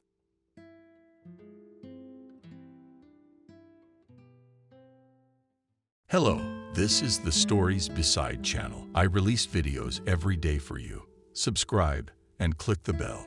Molly was born a sickly, weak little girl. And when old Grandma Nancy looked at her, she immediately said not a survivor. "Grandma Nancy, what are you talking about?" said Vanessa. Grandma Molly quietly stroked her daughter Wendy's head. "The girl is weak. But so what? We're not all such great men now. And remember, this is after the war. What's there to look forward to? Yes, the time after the war is hard, and everyone needs women. How many of our girls had sons on the field and turned around, and the neighbor went home?" Wendy Ottensova gave birth to a daughter without a husband, having spent only one night with a pilot. "Yes," nodded the mother at her, but the daughter only waved her hand away. She realized that there were few men left after the war, and those who returned were, so to speak, worth their weight in gold. So having sat in cellars a little, Wendy decided just for herself to get a baby. What else does she need? Nothing.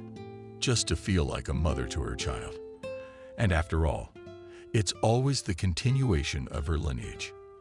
"But you wanted her to go out," the mother once said in a fit of anger, because she realized that there was one more lineage in the family, and they cannot pull. "Mom, didn't you raise me without a father? You gave birth to me unmarried, didn't you? Or have you forgotten?" After that, Vanessa just kept quiet and didn't say a word to her daughter. That's true. She gave birth to Wendy, too, by a soldier. But Vanessa was a poor but noble family and knew her lineage almost to the beginning of the reign of Tsar Gorak.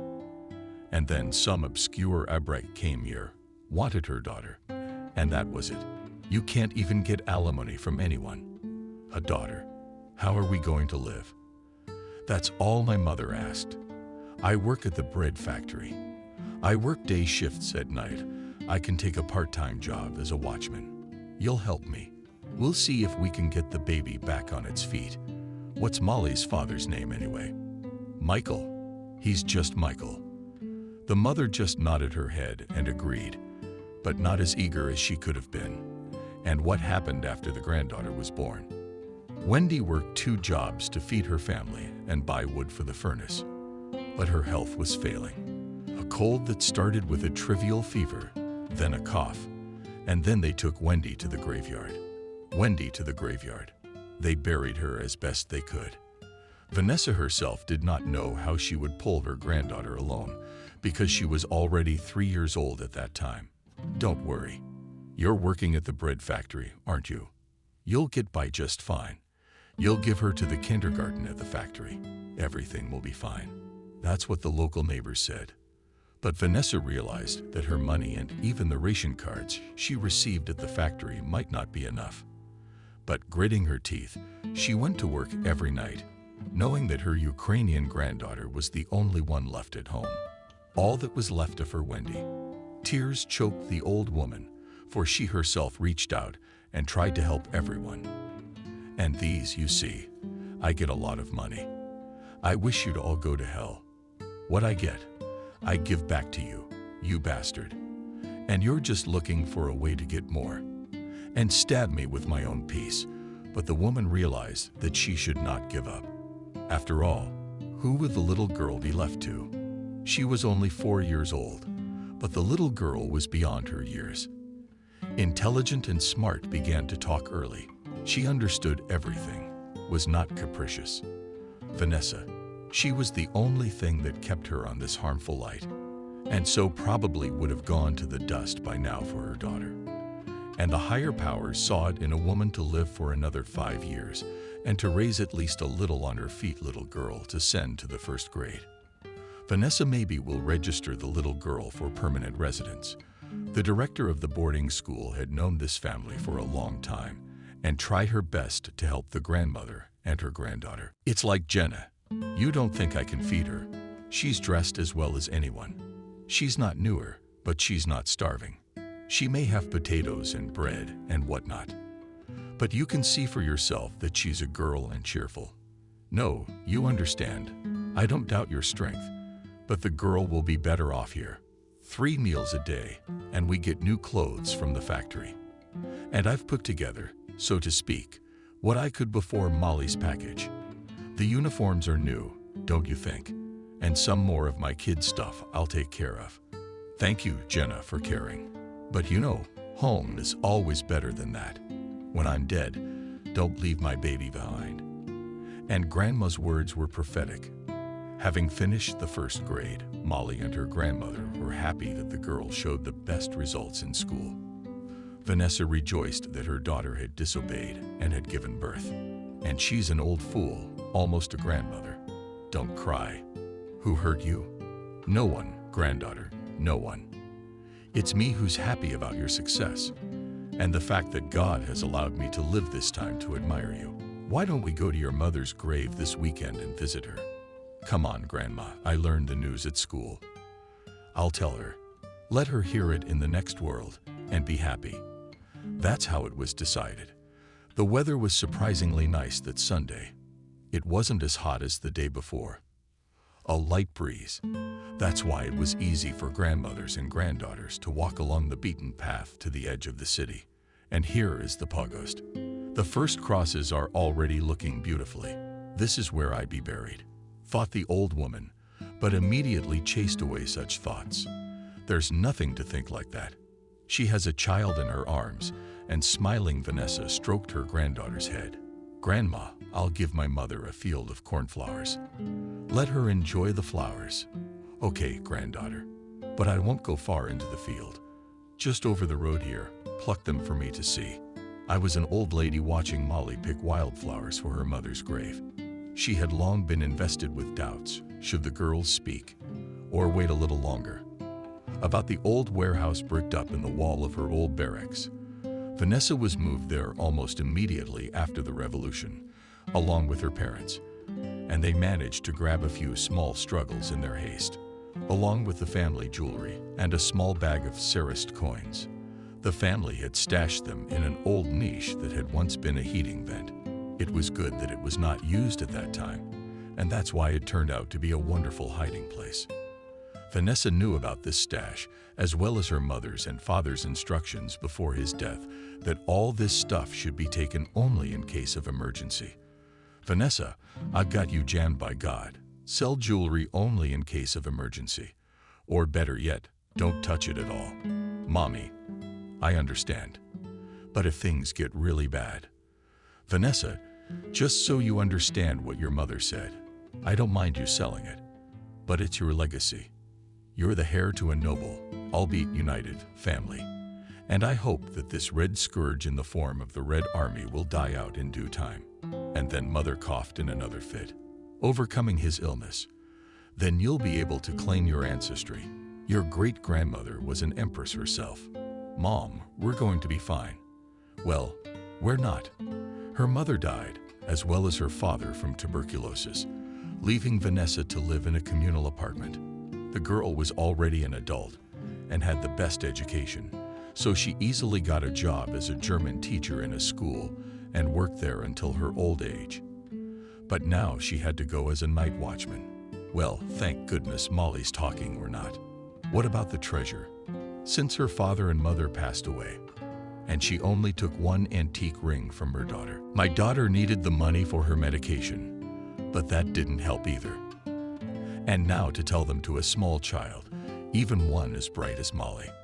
The old woman sighed heavily and pushed the wicket gate of the local pogost, almost half abandoned, about there being a local watchman, someone to watch over all the graves. It was out of the question.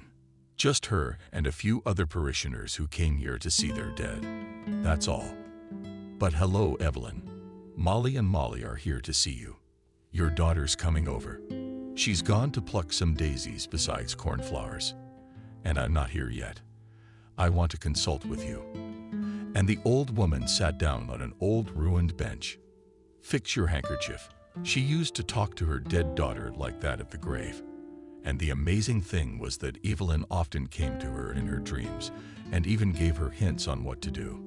That pleased Vanessa. It meant that her daughter could hear her, even in her dreams, but she was communicating with her.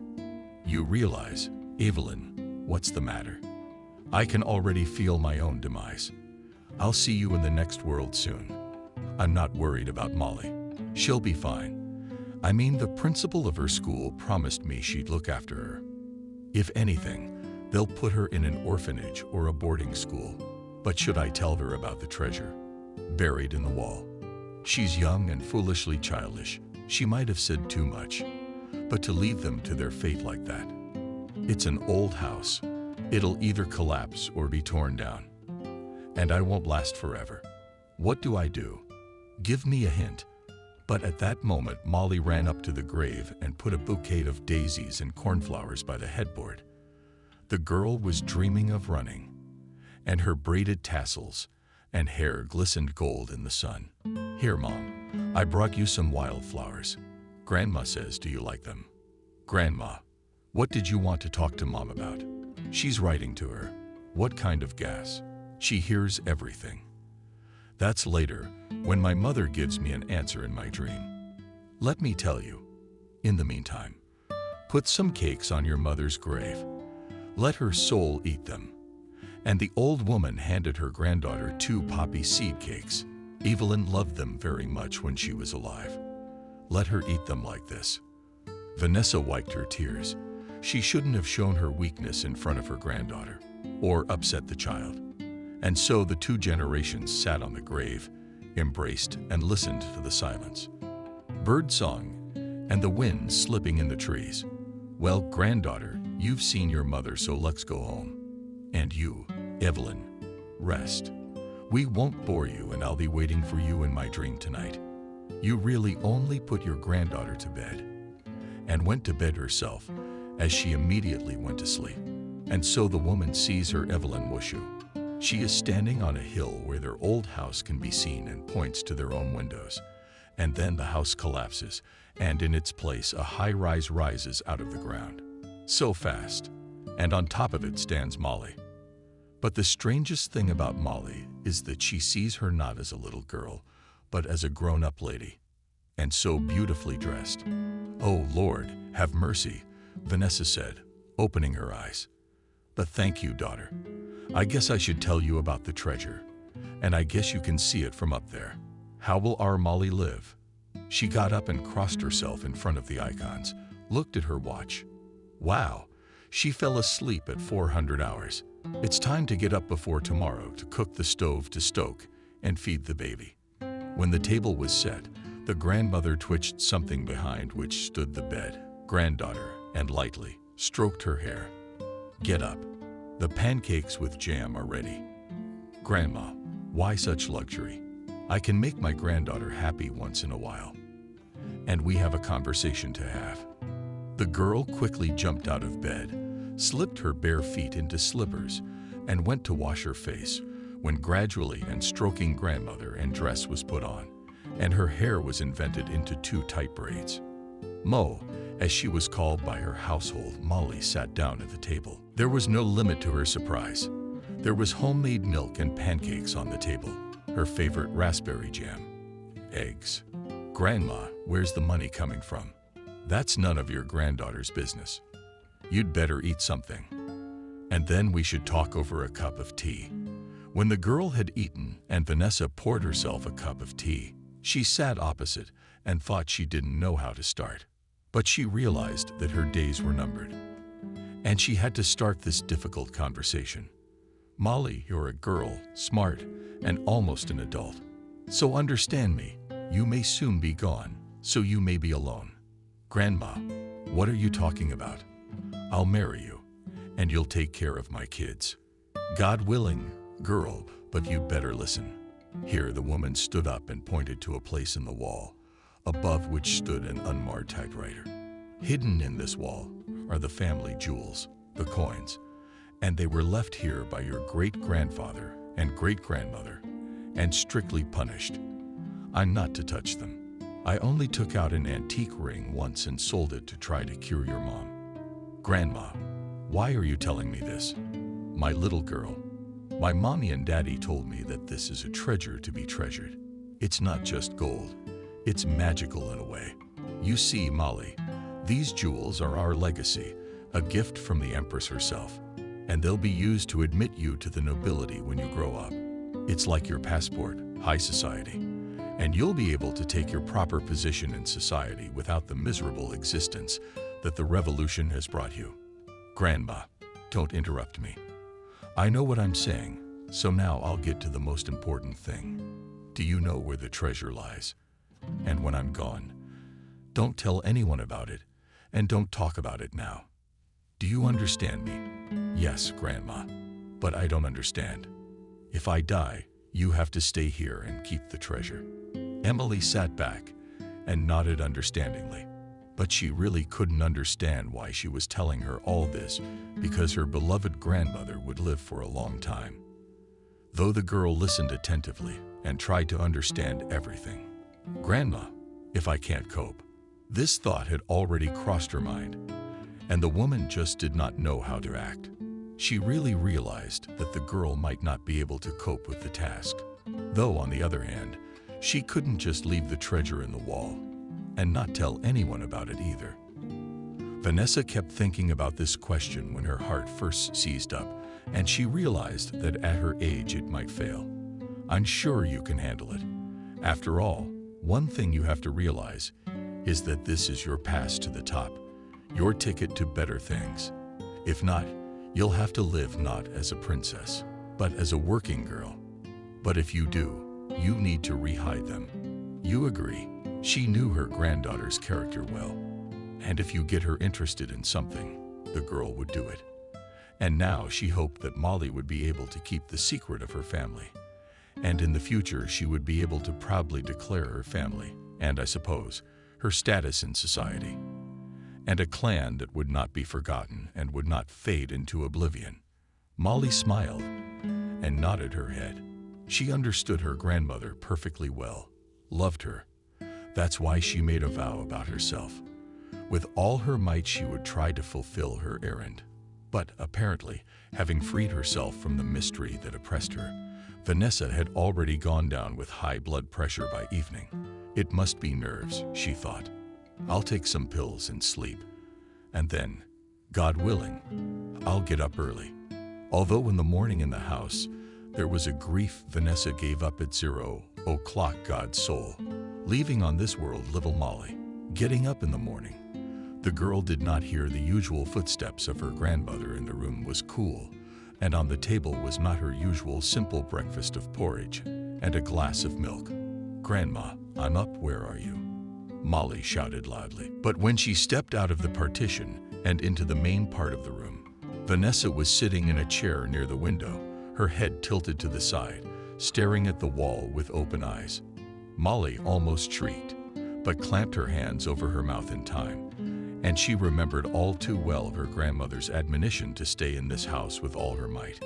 But what was she to do? She just didn't know. After all, she was just a little girl who had been left a complete orphan one morning. Molly stood and silently cried, not knowing what to do. The girl approached her grandmother, began to shake her quietly by the hand, but this did not revive the old Vanessa in any way. From such a stupor, she was brought out of such a stupor by a knock at the door and knocked neighbor from the next room, loudly calling Vanessa.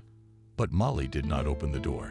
If anything, she would say later that her grandmother was at the market. She instantly realized that something had to be done with Grandma's body, but with her tapes, that she could only lower her to the floor, put her under the window and cover her with a blanket. Molly quickly spun Grandma's body down on the floor, covered her with the blanket, trying to lay her closer to the window with her small hands. She folded her arms and closed her beloved grandmother's eyes and cried involuntarily again. After all, it is difficult to survive such a thing. An adult is not like a child. After that, the girl carefully left the room, closing it on the key. "Molly, where is Grandma?" The words of the neighbor sounded like thunder. "Grandma went to the market," she said quickly and promptly jumped out of the old barack. Molly raced to the cemetery where her mother was buried, for she simply did not know what she should do next. And now, sitting on an old bench near her mother's grave, the girl cried and complained to her that her grandmother had died, and now she was all alone. "Mammy, I just don't know how I can go on living. The grocery cards are enough for a month. Grandma has some money, but she told me to keep our family treasures." The girl cried, and when there was no strength left at all, she quietly slid down to the ground, curled up in a ball, and clasped her knees with her hands and fell asleep. She slept until almost evening, and then she got up and went home quietly. "Molly, where have you been, and where is grandmother?" Insistent neighbors tried to talk to the little girl, but she persistently kept silent. "It's all right. Grandma went to a friend, and I stayed here. Keep an eye on me." "School teacher, you're sure about that?" The neighbor looked at the girl strangely, but she didn't want to get involved. This whole family was weird. "If you need help, you're welcome."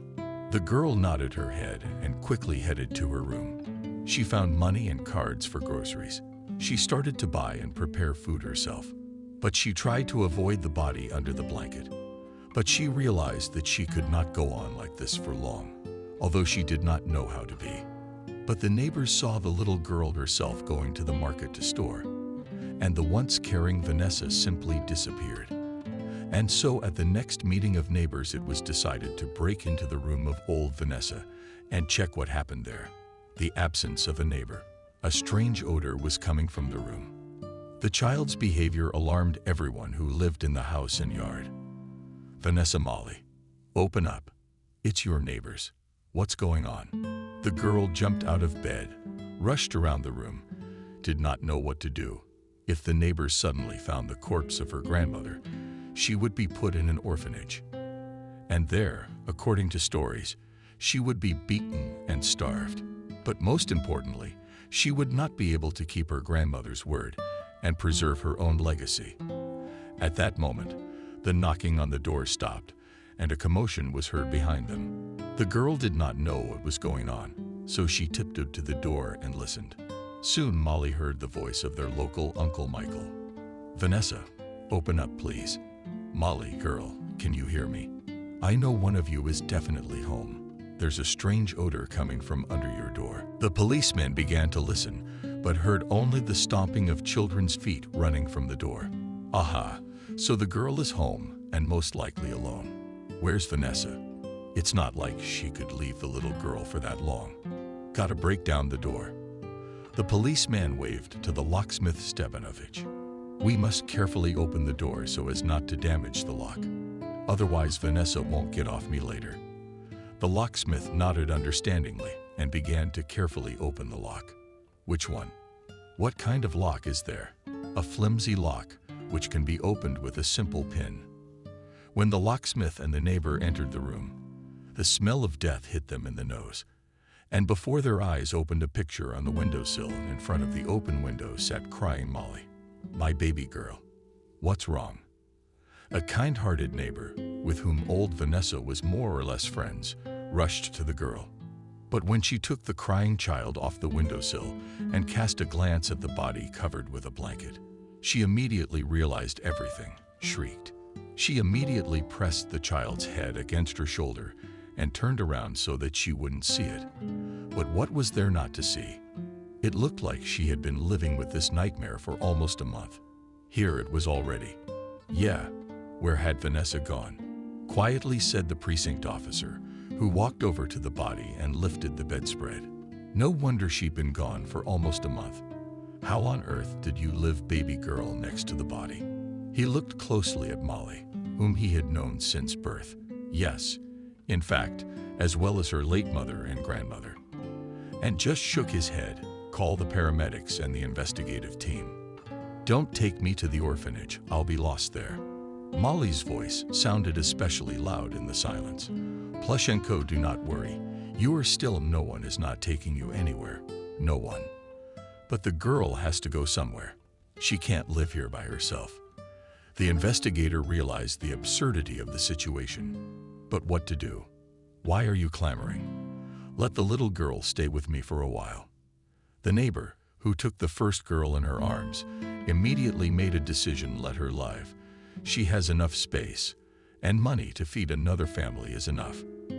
And then look, you can and claim for this room. It will be just right. A place for my son to live if he decides to marry."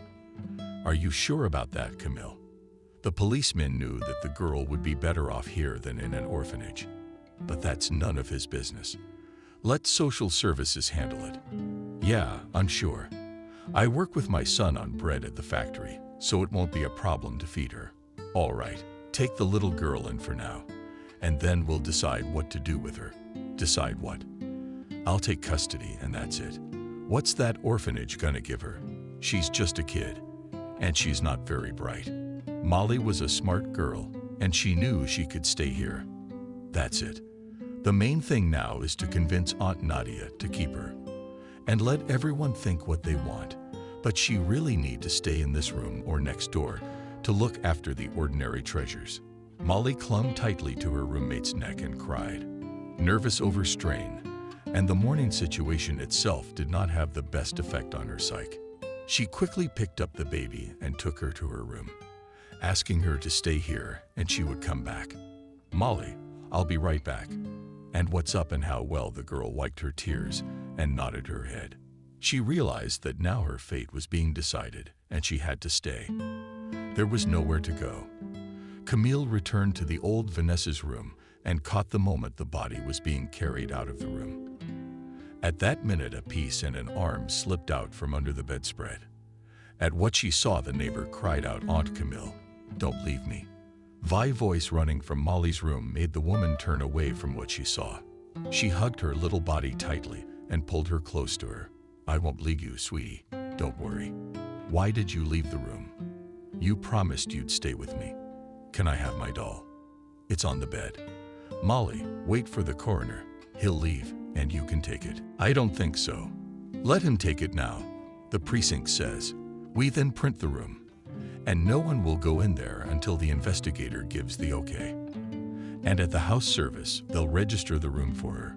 Then the room will be in the girl's name." Camille didn't hide her joy, because she could get custody of her. And then yes, by law, she is the heir to the room, and no one can claim it. The neighbor nodded her head and smiled to herself. Molly had heard all of this as well, happy that she wouldn't be put in an orphanage and could guard the walled treasure. In fact, that's what happened. Investigators determined that the old lady died of a heart attack. The baby was given into the care of a neighbor, who did not hesitate and immediately moved into the room of the cat Vanessa, leaving her son. But Camille was not given to rest. 2 questions: why the girl is so afraid of the orphanage, and whether there was any inheritance left from Vanessa. Though she was a mean old woman, she was the scion of a penniless noble family. Molly, can you tell me, please? My grandmother had something left, but not towels, but some jewelry and stuff. No, Grandma had a ring. But when Mom got sick, she sold it, even though the doctor said we couldn't save her in time. I see, but that answer didn't suit Camille. After all, she realized that only an old woman with a treasure chest could walk around with her head held high like that. But how could she know that? Emily might not even know that. Where does the old woman keep the treasure? I mean, who would tell a child that? God forbid she'd hang around or be dragged out into the light of day. But how wrong was she? One day after this conversation, Camille decided to carefully examine the room, maybe even tread the walls and floor. What if the woman you escorted the girl outside? Let her play. She had no business being out here. She gave her a potato pie and her favorite doll. Go play outside. I'll take over here. Okay, Aunt Camille. Why don't I help you? No need. What can you do with your little hands? The girl nodded her head and looked askew at the woman. She certainly didn't like being chased out of her own room. But what could she do at that point? Molly took another pie from the table and swiftly left the room, directing her life in the direction of the old cemetery to her mother's grave. She wanted to feed her mother's soul, to grieve as her grandmother had grieved, communing with Evelyn's portrait. Well, that was nice. Apparently ran to the cemetery to see her deadbeat mom, Camille said, looking out the window where the girl had gone. She was really getting fed up. She's been eating out of her mind. There's no work for her. Just spend food on her, dress her with cards. But on the other hand, how will she get this room? She's just looking after this one. And then she'll think of something, marry her son and get married herself. And this one to an orphanage or something. Camille moved away from the window and looked around the room with her eyes. Where could the old rich woman keep her treasures? That Vanessa had gotten something from her, she knew for sure. After all, it could not be that the descendants of a noble family had not brought at least a handful of coins with them in the Revolution. But judging by the condition of the walls, it was impossible to make a hiding place in them. That left only the underground, and Camille began to knot her heel. The floor. But a thud indicated that there were no voids or niches there either. Oh, what the hell. Did you, Vanessa? That's the only ring I had. And I gave it to a dead man. And she even left that one herself. The woman with vexation then hit the floor with her foot, and so hard that a squirrel sprinkled from the wall of the stove. She didn't know where and how to look for the treasure, but she realized that they were here. Vanessa put locks on the doors for a reason, right? Yes, she also wanted to put bars on the windows. Then the neighbors still began to laugh at her. That say, you promised a noblewoman to steal from you. Though everyone for a minute wondered whether the woman was not for nothing, guarding her room like that. Well, we should invite an apprentice. Let him check the stove too. Maybe he'll find something inside. Just who to invite? The woman realized that if you call from the outside and in the oven or chimney, really something will be, then certainly such a treasure will not be able to hide. You'd have to share it or give it to the state. I'll have to think about it. And the woman left the room, closing it with 2 turns of the key. Nice German lock. These foreigners know how to make them. They're flimsy, you can pick them with a knife and just open them. In these minutes, Molly reached the grave of her mother, next to which her grandmother was buried. The girl divided the pie in half and put each one on the grave. She sat down on the bench where her grandmother had sat earlier and began to communicate with her relatives. Mom, Grandma, I feel bad without you. True, Aunt Camille. She's nice, but Grandma, I remember your instruction, and keep it safe. I don't tell anyone about the treasure, but I think my aunt guesses. Is that you, Grandma? Come to my house in a dream. What should I do? What to do? And the girl wiped the tears that mercilessly hail from her eyes. She was a little girl on whom the adults laid an impossible labor and task, and there was no one to consult with. Molly had friends, and even friends from among the yard boys, who protected her from her elders, always treated her to apples. But that wasn't it. She simply had no one to talk to, and tormenting her soul with all her doubts. Okay, Mom, Grandma, I love you, but I'm going. I think Aunt Camille will be looking for the treasure hidden in the wall of the stove, so I don't have to leave the room for too long. And you'll pardon me if I don't come long, but I'll come and get you some food. And Molly got up and walked briskly home. But in her smallness and inexperience, the girl did not turn around and look at the place when she spoke of the treasure hidden in the wall of the stove, and her words were heard by ears to which the information itself was in no way intended, and a dark figure stepped quietly away from the thick bush and weaved its way down the old path. In this gatehouse, which had formerly belonged to the cemetery keeper, had taken up residence with Michael, an old front man. Michael had come from the front a long time ago and wanted to find his first and probably only love, but couldn't. He was told that Wendy had been resting in the graveyard for a long time. They even pointed out the grave. Since then, the man has been living in the gatehouse. He's been living here for 6 months now. He looks after the old graves sometimes, and he's waiting to see who's going to visit his Wendy's grave. Probably 3 months ago, the man noticed a poppy seed cake on Wendy's grave, just the way the woman liked it. Strange, who could have brought it to him? Good people told him Wendy's mother was still alive. Yeah, I think she is. She's got a little girl, a little girl, a little girl. And the timeline fits. Could it be his blood? But he was afraid to admit to himself that a lone wolf like that had a child. No, we have to look. Maybe it's not my baby. But the moment Molly came to the grave, all doubts simply fell away. The girl 1 in 1 was his copy of the same as his hair, almost red color, eyes and nose with a small hump. And the voice. No, it was exactly like his. But what treasure was the child talking about? It's weird. Did Wendy have untold treasures, and now they're all left to the girls? And who is this auntie? Camille. My God, is everyone after these cats? And nobody cares about the kid. She just walks from here to the other side of town like that. Where to? The old cemetery. No, we should definitely go back to Wendy's house and see what's going on. Apparently, the girl is Wendy and his daughter, and left alone, she's simply in trouble. But what about the treasure? He threw the cigarette butt under his feet and crushed it with his boot. He began to think about what to do. Should he go today or tomorrow? No, there's no need to be so hot. Reconnaissance. I'll go tomorrow morning. I'll look and ask. And then already. The man went back to the old lady and took his suitcase out from under the bed. He looked at the unpretentious stuff he brought from the war and his award-winning nagant. You didn't get much in Berlin intelligence.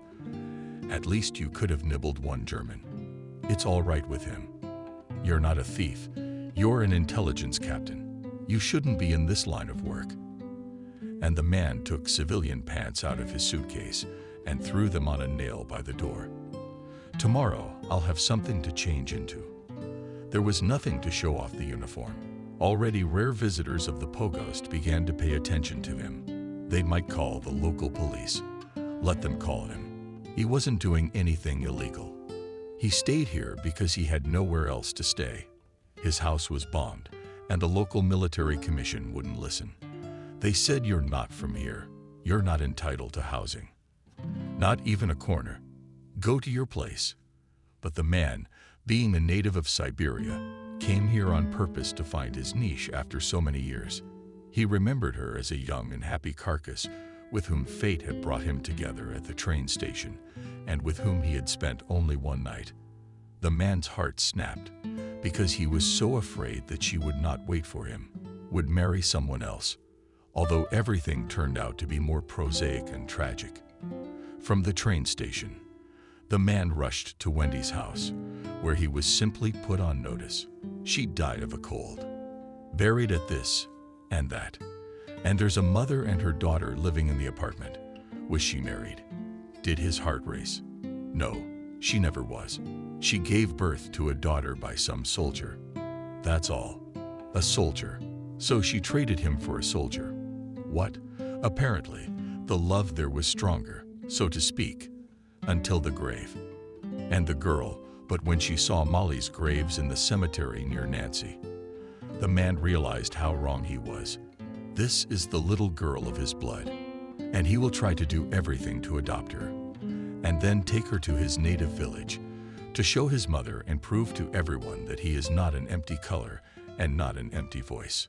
In the village, Michael had long been notorious for not marrying, because he was not strong as a man, nor can he have children. Though on the other hand, none of his battle girlfriends complained about his strength, and the fact that he couldn't have children, it came out by itself without consequences. And now he would prove to everyone that he had a daughter and was a copy of her father. The man smiled, and his soul became warmer from such thoughts. He lay down on the old bed near the stove and, throwing his hands behind his head, began to think, if Molly is his daughter, if she knows where the treasure is, then you can not only come home with an heiress, but also a rich man. Michael had heard many stories that the nobility after the revolution had managed to sneak away some of their wealth, and some even hid it so securely that there are still untold treasures lying in many caches. Come on, that's not the point, but it's for your education, my little girl. He lay there thinking about how he'd come home, how he'd show that little girl to everyone. He would build a house of solid logs, bring his parents there, and then give his daughter to the City Institute. Michael didn't even notice how he was hovering in the clouds. He fell asleep, but the dream itself was restless. He suddenly had a vision of Evelyn in his vision. She had never come to him in his dreams before. And now here was Michael. Save our child, save our child. She waved at him and then disappeared. The man woke up in a cold sweat, himself not realizing what it was. His heart was pounding frantically on his forehead. Large drops of sweat were oozing, and his breathing was cut short. Jesus, what a dream. He looked out of the window. It was already getting dark outside, so he had slept a long time. 6 or 7 hours. That's okay. The body itself knows perfectly well how much to rest, how much to sleep and eat and drink water. Although it's worth getting up, making tea and heating the stove. Summer is warm during the day, but the nights can still be damp and cool. Michael got out of bed and put his feet into his Kurzovi boots, went outside, looked around and took some large logs from the fields. He looked up at the sky and remembered his Evelyn, how he had missed her all those years during the war. And then when he returned to civilian life and started looking for his family. But everything will be fine now. He knows that. Warming a small stove, Michael put a kettle on the stove, threw a handful of automaton herbs in it. Thanks, Grandma, for teaching me. I won't forget you. I hope you'll help me bring my daughter back to her father's house. Having drunk the tea, Michael went to the doorstep and sat down. He took out tobacco and paper, rolled a wet duck, took a drag, and for a mushy plum. He looked at the duck and threw it on the ground. What an infestation! It had eaten through all the lungs. We must throw it. If there's a child in the house, you'll throw it yourself too. What child are you talking about? Honey. Michael jumped from surprise and turned around and looked at the real woman in front of him. Who are you? Don't be afraid, I'm Camille. He's just been going to the cemetery. My pupil girl is so light, and Molly has not seen. Camille didn't go to the cemetery for nothing. She looked all over old Vanessa's room, but she couldn't find any hiding place. Then it occurred to her that the treasure might be hidden in the cemetery, buried in Evelyn's grave, for instance. Not for nothing the old cargo from there often showed, not thinking long to feed Molly Koisun. Woman, she threw her handkerchief and sweater and went to the old cemetery. What if? But as she walked, Camille realized that it was unrealistic to find treasure there. It's not an old crypt, not some funeral structure, but a grave. But it's true, she wouldn't dig up and bury the treasure every time. But she's already gone. It was worth checking out. Camille walked through the cemetery and decided to look in the old cemetery path. And lo and behold, sitting on the doorstep was a military man, smoking himself, the meek and talking about the baby. Talking. Camille realized that Michael had come here from the front to look for his family, Evelyn and his daughter. What kind of Evelyn are you looking for? Not the one buried next to Grandma Vanessa. Oh yeah. Michael stood up in surprise. He'd found someone who could tell his daughter about Evelyn and her life. So, who were you to her? Wasn't she Molly's father? Well, don't spoil it for her. I've taken custody of Evelyn's daughter. Her paperwork's all in order. But I wanted to check with Evelyn about the father. But she's dead, I guess. I saw the girl here at her mother's grave, and I understand her grandmother is buried here. Yeah, the little girl comes here a lot.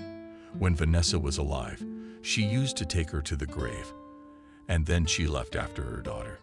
I can talk to her, but that girl is Molly. If that's my daughter, I'll take her.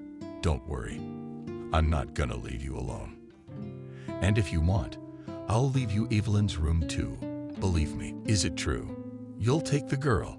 You're gonna leave me the room. As the baby's father, Camille grinned at the man and had already lost her hands. This was the solution to her many problems. She gets rid of an unnecessary burden in her face. Defke gets that coveted square footage. Yes, plus if the treasure is left in the room, Camille can easily search it from floor to ceiling, up to the point that the floors will tear to the concrete. The man himself saw the advantage of making a deal with Camille. She would know exactly who the baby's father was. Yes, if he could interest her with a ringing message, the aunt would have no problem giving him custody of the girl. Paternal custody. And you don't worry, if you help me, if you don't force me to give her rights, I'll leave her without even saying a word. Camille looked at him askance. He's not an alcoholic or a fool. He's a good-looking man. He wouldn't cheat. She did a quick calculation. All the odds and nodded. So be it. The wool of the lousy sheep. Good, then let the girl stay with me for a while. And you get the paperwork together. What else do you need at social services? And by the way, you can't bring a house in town on your own. It's her cemetery here. Okay. Camille turned around and was to the exit from the pogost. But stopping, turned back and spoke. I stopped by the other day. She did not visit the grave of Evelyn and old Vanessa. No need to show this strange occupant of the pogost for now. Where could the treasure be hiding? And Michael's already forgotten about the treasure. I'm glad his suspicions have been confirmed, so he can take the little girl away unhindered. Hell yeah. What about the treasure? He didn't even think of that. And this is Camille going on the attack. I don't know if she knows where it is. That's why she's keeping the baby for now. It's weird. But if the woman knows there's treasure in the room, and the girl knows exactly where it is, Molly's in danger. What do we do? Just walk in on your daughter and say, "Hi, baby girl, I'm your daddy. Let's pack up the treasure and go before I'm either taken to the Neuf house or put in the penitentiary." No, you don't want to just do this out of the blue. We need to think this through. We need to do some recon. And then, the man sat down on the bench and began to think. He realized he shouldn't scare the little girl like that. And to begin with, it is necessary to get acquainted with her, but that would be tomorrow, and tonight to sleep. The man entered the house, and having closed the door on a bolt, lay down on a bench, covered with a warm overcoat. He slept that night, Michael restlessly. And no wonder. So much to experience, so much new information and discoveries. It's no wonder that sleep fell from his feet. The man dreamt of Nadia, strangely enough, pregnant little Molly. And the strangest thing was the old Vanessa, who he had never seen in person, Only on the cell phone picture, Vanessa was standing in the middle of the room in his dream, and he was pointing his finger at the sand latch. But what was strange was that he was asleep, and he could smell the smell of burning. No, it wasn't his, not the cinders in his dream. Michael jumped impetuously out of bed, and out of military habit, slipped his feet into his boots behind his eyes. There were puffs of smoke in the room, and the roof was crackling with tongues of flame that were just breaking out. How in time had he managed to wake up? Apparently, someone had either gotten under the roof or the roof itself caught fire from some unknown cause. He grabbed his field bag and sprinted outside before he fully realized what had happened. But Michael didn't see Camille looking at him from behind the bushes, who decided to check out the soldier who lived in the cemetery.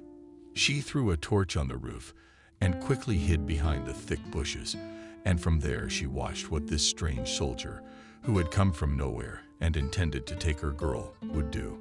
Yes, he wanted the girl, she believed. He wants the treasure. He's not gonna give me a room unless he canvasses. They've all been rented out. We've seen the likes of them. After the front, they come in, spin around, and then things, chickens and food disappear. Let him spin. He jumped out with his duffel bag. But you forgot your suitcase, so you're not as simple as you turn out to be, my good man. The woman saw the man wiping his eyes and coughing, and then the helper walked toward town. That's what you should do. In the meantime, I'll search Evelyn's grave for treasure, but there was no treasure, though the woman searched very carefully. Meanwhile, Michael threw his bag over his shoulders and walked toward town. Come on, with this road burned. So it would only speed up his relocation to the city. But where to go? Maybe straight to his daughter's house. He thought and headed for the place where Evelyn used to live, and he was not mistaken in his choice. When Michael approached the house, he stopped and looked around at the grandmothers on the benches, children in the sandbox. Everything as it should be in peaceful life. Patsana in the forehead, then play. It's nice. It's like there was no war, no grief and human suffering. And here's Molly with her doll playing alone without her friends. What can I say? Maybe there are no girls here. Maybe that's a good thing. So I'll meet my daughter without witnesses. And then how will the conversation go? Maybe she won't recognize her father, won't want to know or see him. Michael carefully approached the girl and quietly said, Molly, it's you. Molly jerked at the voice of a strange man and looked at him carefully from under her forehead with her smart gray eyes. Yes, my eyes are my blood. Michael thought and smiled. There are dimples in her cheeks, just like his narrow lips, a stern look, and eyebrows arched like Evelyn's. Why did Aunt Camille send you? No, Molly, I wanted to talk to you. You realize I'm your daddy. My name is Michael, your mom, and I didn't know each other long, but then you were born. You're my daughter, you know. Molly sat on the curb and couldn't say anything. She understood what this strange man was saying, but she just couldn't believe it. After all, Grandma had always said she had no one. And if Grandma died, she'd be put in an orphanage. I don't believe you. The girl shouted across the courtyard. Everyone heard her. And now already playing noodles, guys, and sitting on the bench, old ladies began to look closely at the strange man. Some of them even stood up and walked over. Little wonder what kind of souvenir wants to offend a child so easily. Man, who are you? Why are you bothering our Molly? The woman's voice was harsh. She was a species woman, and even at her age, she could easily hit anyone with a stick without looking at their strength. She looked at the man and realized she'd seen him somewhere before. You're not the man who went to Molly's mother's house 9 or 10 years ago. Yeah, that's me. It's just, you know, I'm Molly's father, and I've only just managed to get here. I was wounded after the front, hospitalized, then rehab. I just recently found out I had a daughter, so I decided to come here, to come and take her with me. Where were you when Evelyn was dying? When Vanessa was pulling a baby girl on her own bloodline? When Sophia died, the only one left, and the neighbor nodded her head at the baby girl sitting at their feet like an abandoned puppy? Yes, you understand. I only just now found out she existed, that I had a daughter. Not to mention the fact that there's grief here. I'm ready to make amends. You think that's the only place a penal battalion buys their guilt? No, I'm a captain. Reconnaissance, so please be respectful. And yes, I am Molly's father, and I want to take her. And don't be afraid to take her room for yourself. Camille's voice sounded sudden, loud, and overpowered all the voices of the yard captives. I'm the girl's legal guardian, and I won't let you take her. Come on, Camille. Weren't you the one who told me yesterday at the cemetery that you were ready to give the girl and her dependents to her legal father? But I have to give you Molly's room. Or was that not the case? The woman pressed her lips together quickly, not knowing what to say to that statement. After all, the fact that she had gone to the old cemetery had been seen by many. To deny it was to invite even more suspicion. Yes, I did. But then I thought about it and decided, what if you're some kind of crook and you want the girl? For some obscure business. How can you prove you're her father? The baby's birth certificate only lists the potential father's name. I can see the birth certificate. Are you really my father? Molly's voice sounded low, quiet, but everyone heard her question. Yes, Molly, are you my daughter? Mommy probably said you don't have a father, but here I am. You look at me and yourself in the mirror. How do we look alike? By the way, she's from before the breakup.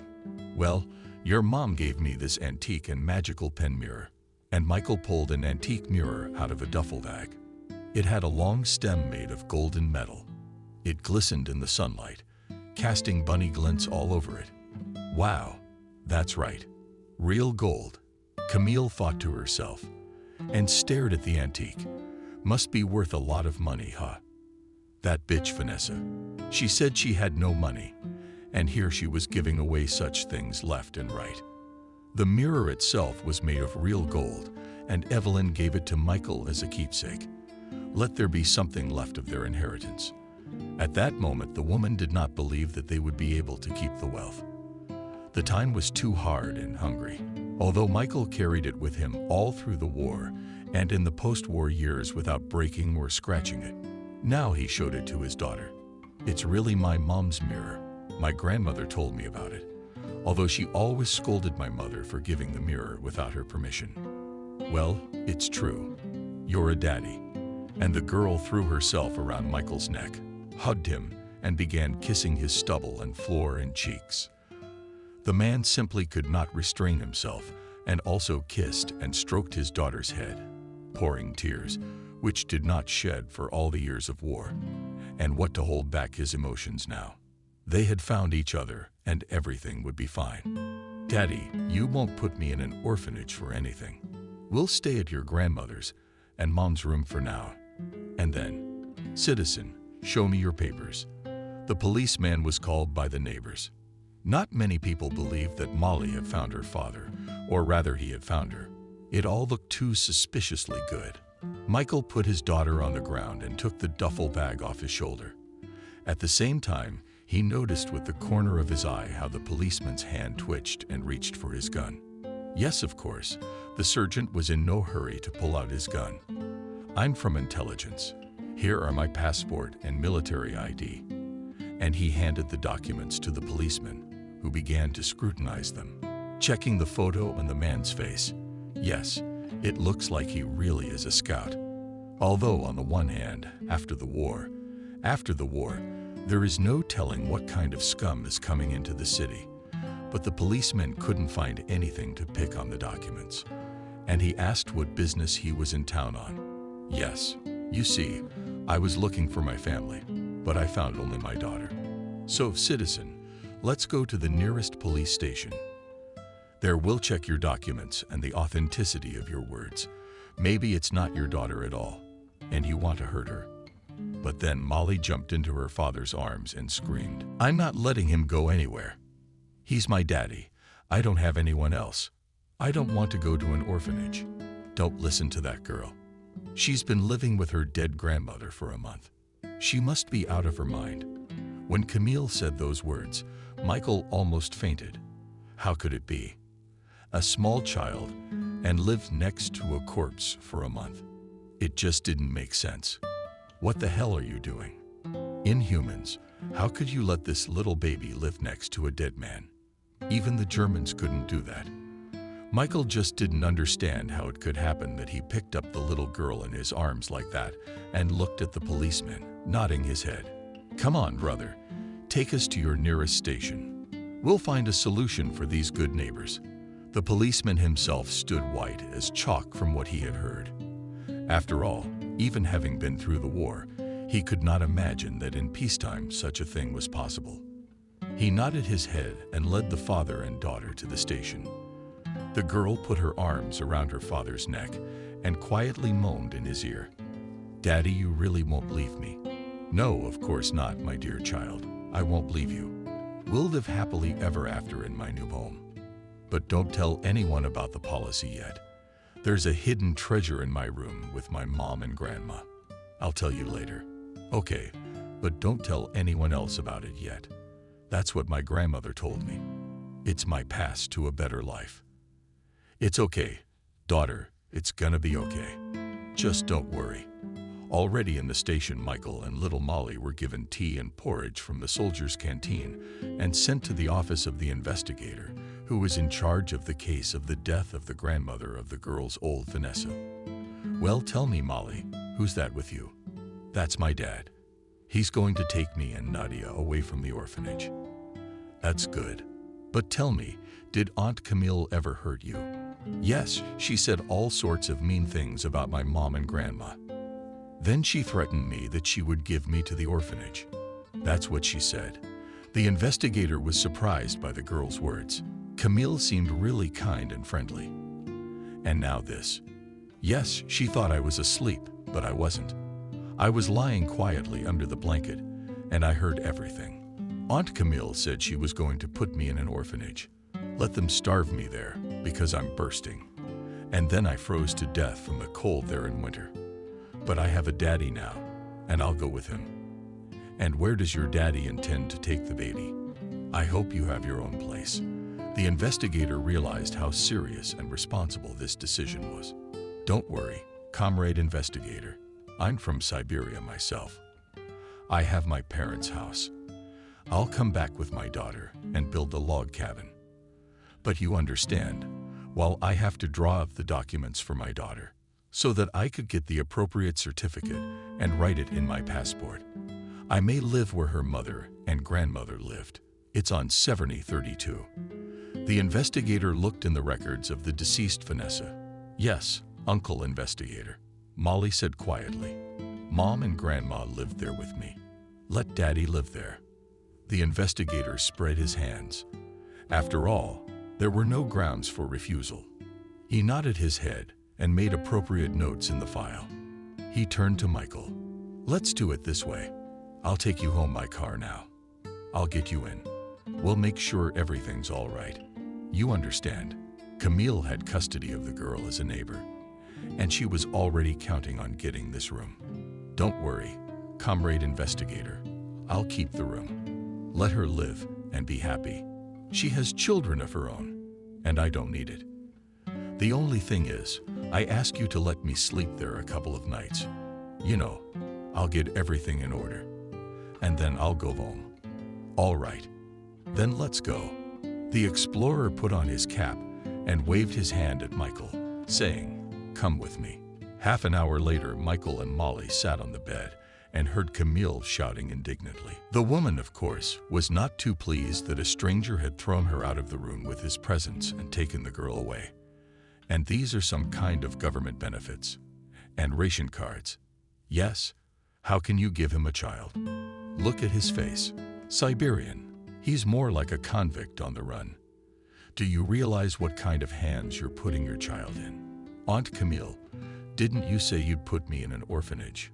How will you get this room?" Everyone in the room fell silent. No one expected that a little girl who had experienced grief would just like that and say in the eyes of adult aunts something that not every man or grown woman can say. "What do you know, you little brat? Do you know how much everything costs at the store? Do you know how much it costs to dress you? You didn't want Grandma and Mommy's room. You wanted the jewelry of our noble family. Tears spurted from the girl's eyes. She said all this in 1 minute because the very mystery of family treasures tormented her. And the grief she had experienced, the death of her mother, her grandmother, whose body she had lived with for almost a month. Camille's words about the orphanage did not have the best effect on the little girl's psyche. Little Molly sat and sobbed. She was trembling, and after a few minutes she simply fainted. Go, call an ambulance. There's a phone booth behind the house. He gave the order loud and clear. The investigator realized how critical the situation could be. A few minutes later, neighbors and medics were already bustling around the house, carrying the baby in their arms and putting her in the ambulance. And Michael himself was not happy that he had stopped here, having started a quarrel with his neighbor. To hell with them, with the treasure, which in principle may not exist. Yes, the fairy tales of Irina's grandmother. Michael said quietly, sitting in the ambulance and holding the baby in his arms. They were taken to the first city hospital, which was the closest. After examining the child, the old doctor stated that she was emaciated. You understand, the girl's exhaustion is total moral and physical. No wonder your fellow policeman told me her story in brief, so I suggest you keep her here for a few days. We'll keep an eye on her, feed her, you bet. We'll examine her, and then we'll see. Thank you, doctor. But I'm not a colleague of the investigator. I'm just the girl's father. But in some ways we're similar. He's a policeman, I'm a scout. So in a way we are colleagues, and we work in different directions. Michael smiled. He was pleased with this doctor. It was obvious that the man was a professional in his place, so he could safely leave the girl here and go home, rest and eat. At the mention of food, Michael's stomach sounded treacherous, but he realized that now he would have to try to arrange his life for himself and his daughter. Are you hungry? The doctor asked and looked carefully at Michael and Molly. The girl looked carefully at her father, then at the doctor and nodded. She could hear her father's stomach churning and understood him perfectly. After all, she knew what hunger and cold were like. Loneliness. Even at her age as a little girl, Molly already understood what some adults didn't. She looked at the doctor and quietly asked if Daddy could eat with us. He's so hungry. And everyone laughed. Of course we can. Honey, come on, Michael. We're having porridge and meat today. I don't think you've had it in a long time. Already at home in Evelyn's room. Michael looked around carefully, set the duffel bag on the floor by the door. Front line have it. Yes, Evelyn, you left me a daughter and a lot of mysteries. I wonder if what Molly said is true, if there is treasure bricked up in the wall of this stove. He looked at the wall of the stove and figured out where the cache might be buried. Michael began to methodically and almost centimeter by centimeter simply knotting the masonry. The sounds were muffled, indicating that the masonry was intact and there was no void inside. The man was almost desperate to find what Molly was talking about. He waved his hand, but his military training did not give him the right to retreat. Okay, only a couple of turns left to go himself, Michael said, and set up a stool to reach the very ceiling. And indeed, the very masonry of the kiln brick walls went almost to the ceiling. Almost reaching the outermost corner, Michael knocked a couple of times on one brick and immediately heard the familiar muffled sound of a void in the masonry. Cannot be. Could there really be treasure here? But here was a strange sighting of a squirrel, untouched but scurried around a few times. Has this treasure been untouched for years? Michael stood on the stool and wondered what he should do. Should he break the masonry now and open the hiding place? But if there is nothing there, at least he will check this version and Molly's words about the hidden treasure in the wall stove, and will be able to quietly leave this room, filled with death, the city itself, and go to his homeland. So we should take a wooden hammer, swing it 3 pizzas, and all proceed to dismantle the masonry. But that's tomorrow. Michael carefully got off the stool and put it back in its place. He took a quick bite of something he bought on the way to the market and went to bed. He lay on the bed and thought about Evelyn sleeping here. Or maybe her mother Vanessa could often sleep under Molly's side. How homey and warm and cozy was this? I guess that's how it should be in every family, where everyone loves and cares for each other. Tonight, Michael, strangely enough, dreamt of Evelyn. She was standing on the hillside and looking at him. The man smiled and tried to get closer to her. But as he approached, the figure of the once beloved woman melted and vanished into thin air like a ghost. He woke up almost at 5 o'clock, all in tears, not realizing himself why he was sobbing like a child. Evelyn, how much do I miss you in this life? Wiping tears with the sleeve of his shirt, Michael lowered his feet off the bed and tried to fumble for the slippers he found in the house yesterday. Strange. He remembered them standing right there in front of the bed. And now, after looking at them, Michael intuitively sensed something wrong. Yep, here are the slippers.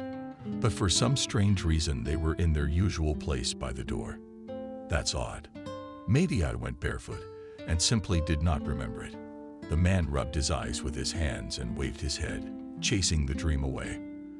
But if he had been barefoot, he would have remembered it, because the times when he drank ungodly were long gone. So he couldn't write it all off to vodka. Yesterday he hadn't even had a drop in his mouth. All right, the man thought to himself, and slipped his feet into his slippers as he walked barefoot to the threshold. Time for breakfast and run to the hospital to Molly. On the way, stop by the market and buy some milk. Later, an hour later, Michael, with a bag of apples and a liter bottle of milk, stood outside the hospital. The man looked up to the second floor where his daughter's room was, and oh happiness. The little girl was sitting on the windowsill, looking out for him, probably since the morning. Hi, sweetie. I'll be right up to see you. Michael waved to the girl. Hi. I've been waiting for you all morning. A few minutes later, Michael entered the room and hugged his daughter, breathing in her baby scent. I'm glad he has her. It's so good that he came here and found his daughter. Now he has a family, and he's not alone. You've been fed. Daughter, they gave us delicious pancakes. That's good. I brought you some apples and milk. You should drink milk. It's calcium. So let's have it while it's warm. Michael took out a bottle and poured thick and still warm milk into his daughter's cup, which the girl drank with pleasure in a minute.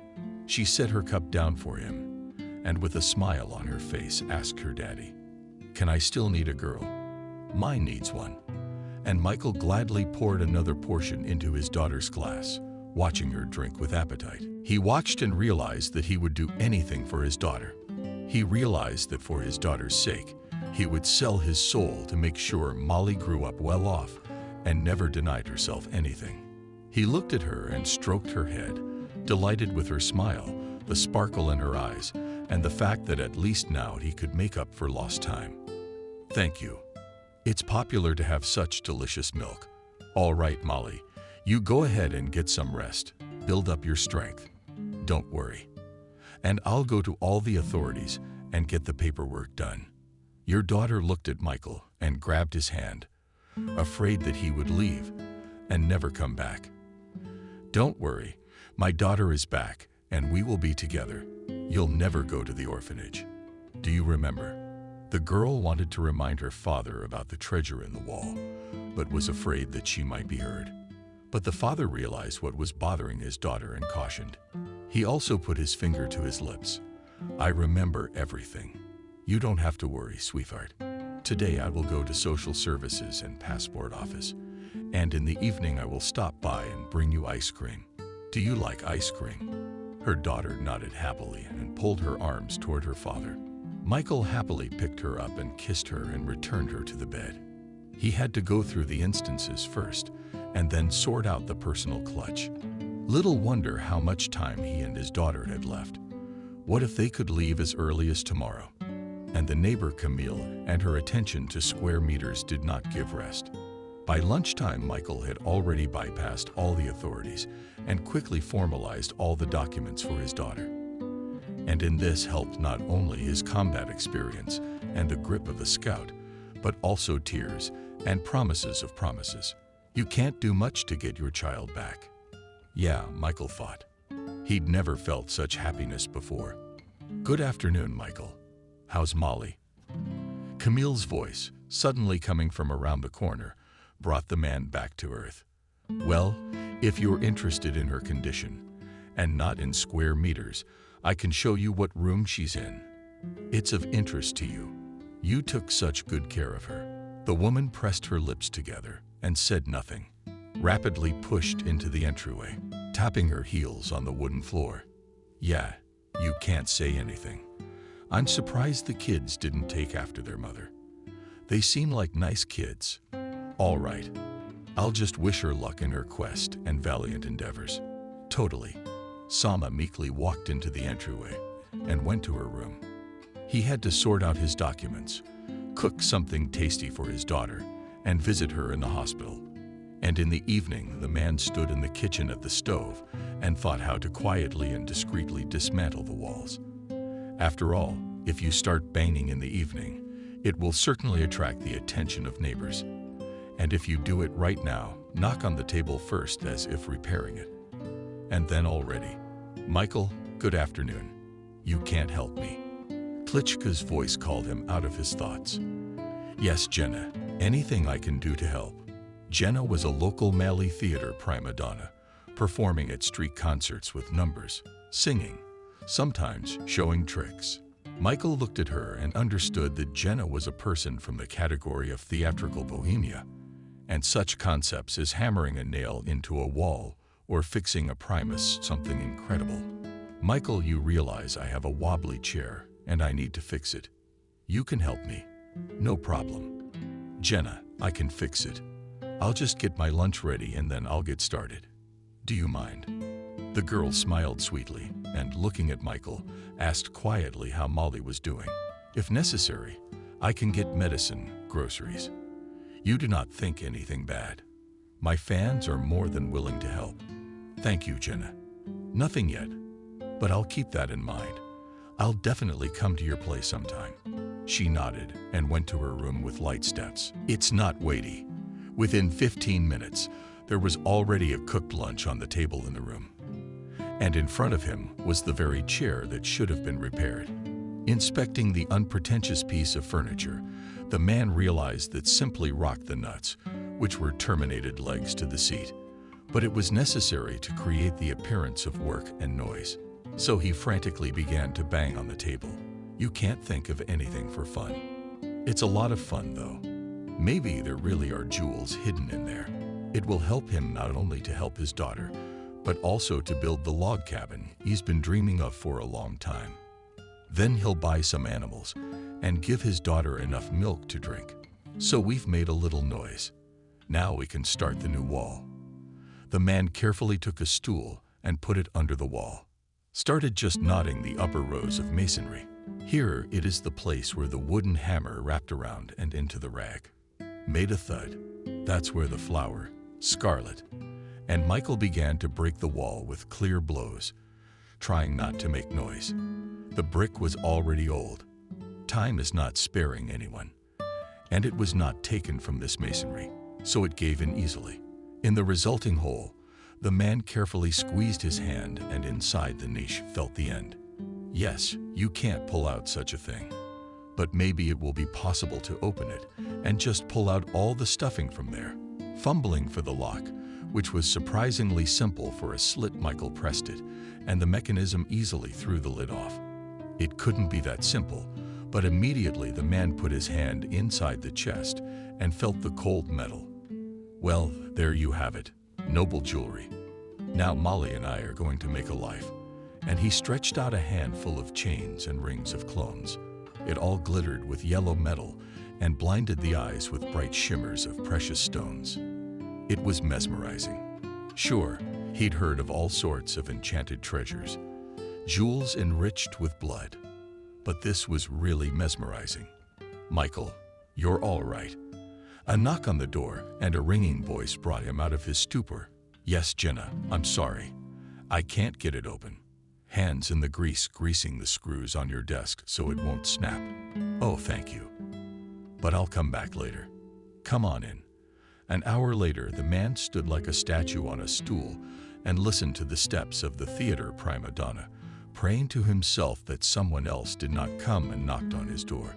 But there came the long-awaited silence in the hallway. Michael carefully got off the chair, quickly found a small bag, and poured jewelry into it. Nothing now, the rest of the gold here. And bricked up the wall quickly. Nothing for the neighbors to ask stupid questions later. Why the wall is broken in this place and all that. Michael quickly climbed on a stool and put his hand inside the chest again and started to pull out the rest of the treasure. There would be money to put his house on. The last thing Michael fumbled for. There was a large diamond that shone with the purest countenance in the sunlight. Just like a diamond from a royal crown, you can't show it to anyone. Let Emily grow up and decide what to do with it. Michael quickly hid the diamond in a bag, where already called knotted gold jewelry, got off the stool, and began to think where to hide it. But, as luck would have it, nothing came to mind, and time was running out.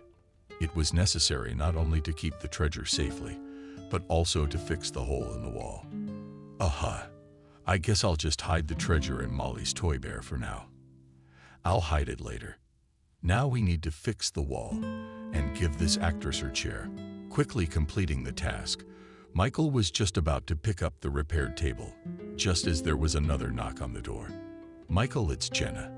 I'm at my desk. The man opened the door with a smile on his face and placed a piece of furniture in front of her. You're in, my queen. Please test your chair to make sure it's sturdy and creak-free. And he theatrically invited the woman to sit down. She eagerly responded and sat down on the chair. Michael, giving the master chair, not only does not squeak, but stands firmly on his feet. How can I ever thank you? Jenna rolled her eyes theatrically and looked languidly at Michael. She realized at once that this man was not only handsome, but also with golden hands. And now in such a difficult time to find a good man in the house is difficult. And the fact that he has a child in his arms, so nothing. It's a good thing.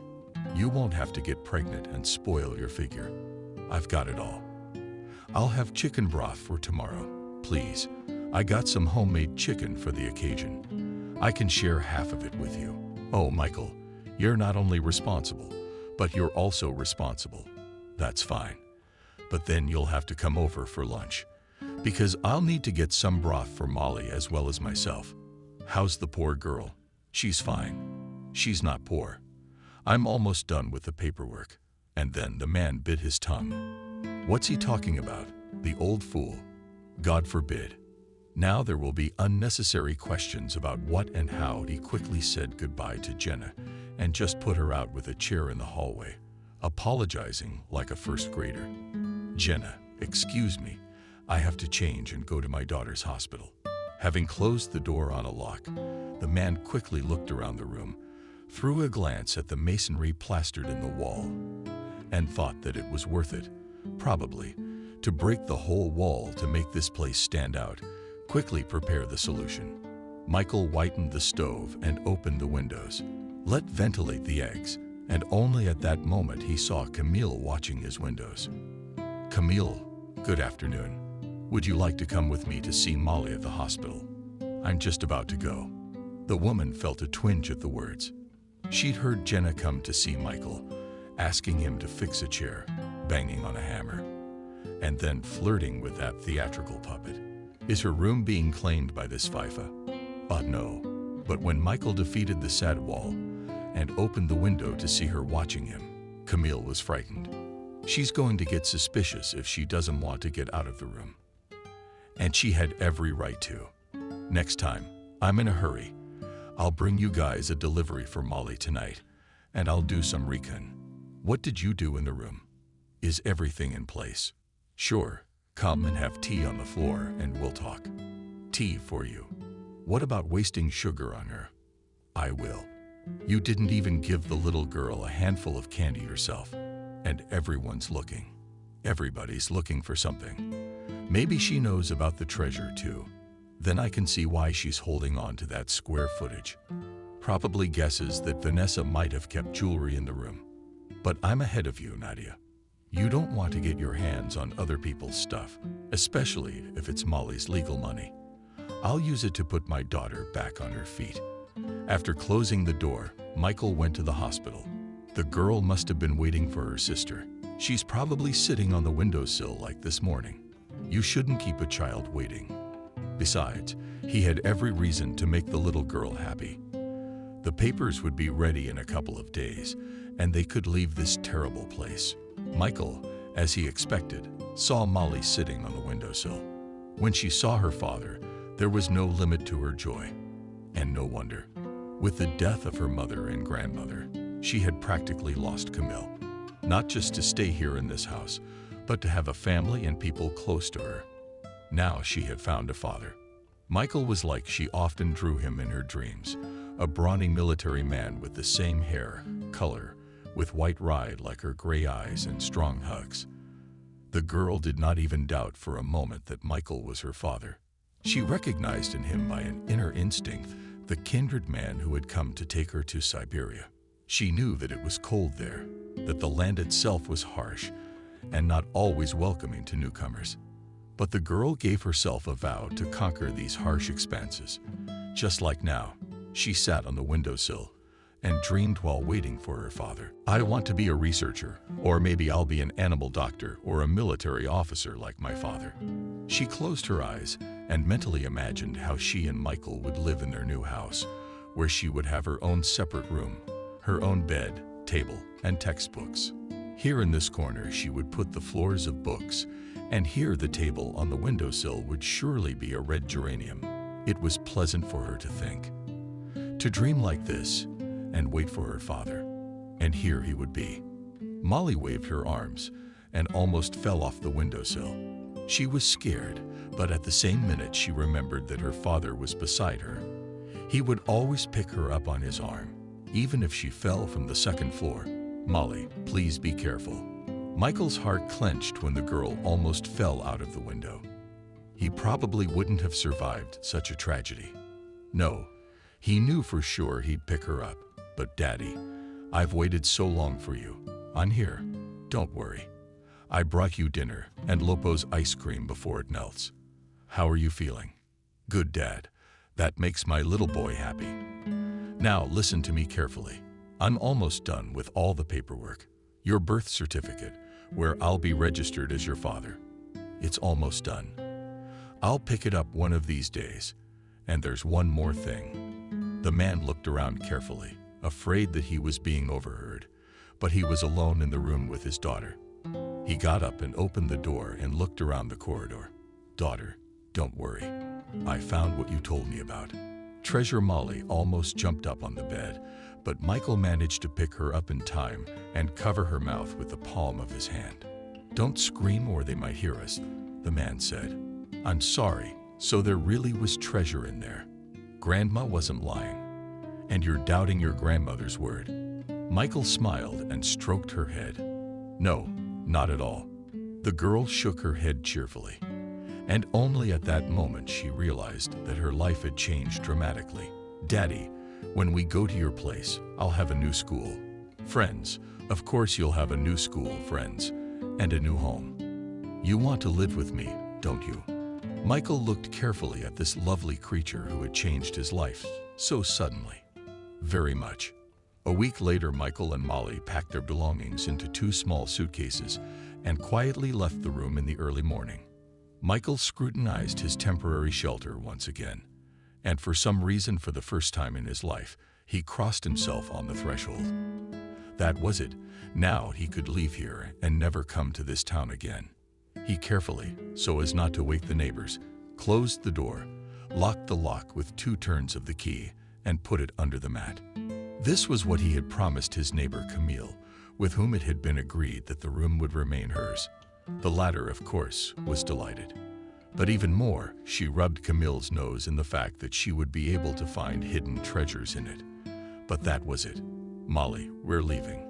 Maybe you should have said goodbye to your friends and told them everything." "No, I'm an adult and I've made my decision. I'm gonna write to my old friends and tell them how I'm living with you in my new home, and they can come visit us later." "Of course they can." Come on, let's go back, and my yaga is in. That's just what my grandmother used to call me. And Molly stopped and cried. For once, the child gave vent to her feelings that she had hidden inside for so long. What can I say? I mean, even a grown man couldn't handle it. And this is a little kid. My daughter, don't cry. Maybe we should stay here after all. Have you thought it over? Yes, I already told you. Let's leave. And she took her father's hand and led him firmly into the street. Just like her mother, Michael thought. So sure, so firm in her actions. A copy of Evelyn. That's why he loved her mother. And now he couldn't get enough of his favorite child. But if the first step had been taken, it was worth going all the way. And Michael went to the sunlight for his little commander, as he later called her. What to say next? This is a different story, which has its own continuation. Very happy.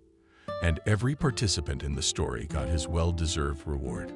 Camille got her desired room, but she never found the treasure, though she almost tore up the floors. True, she was able to successfully marry her sons and years later to nurse small grandchildren, in whom he did not dote.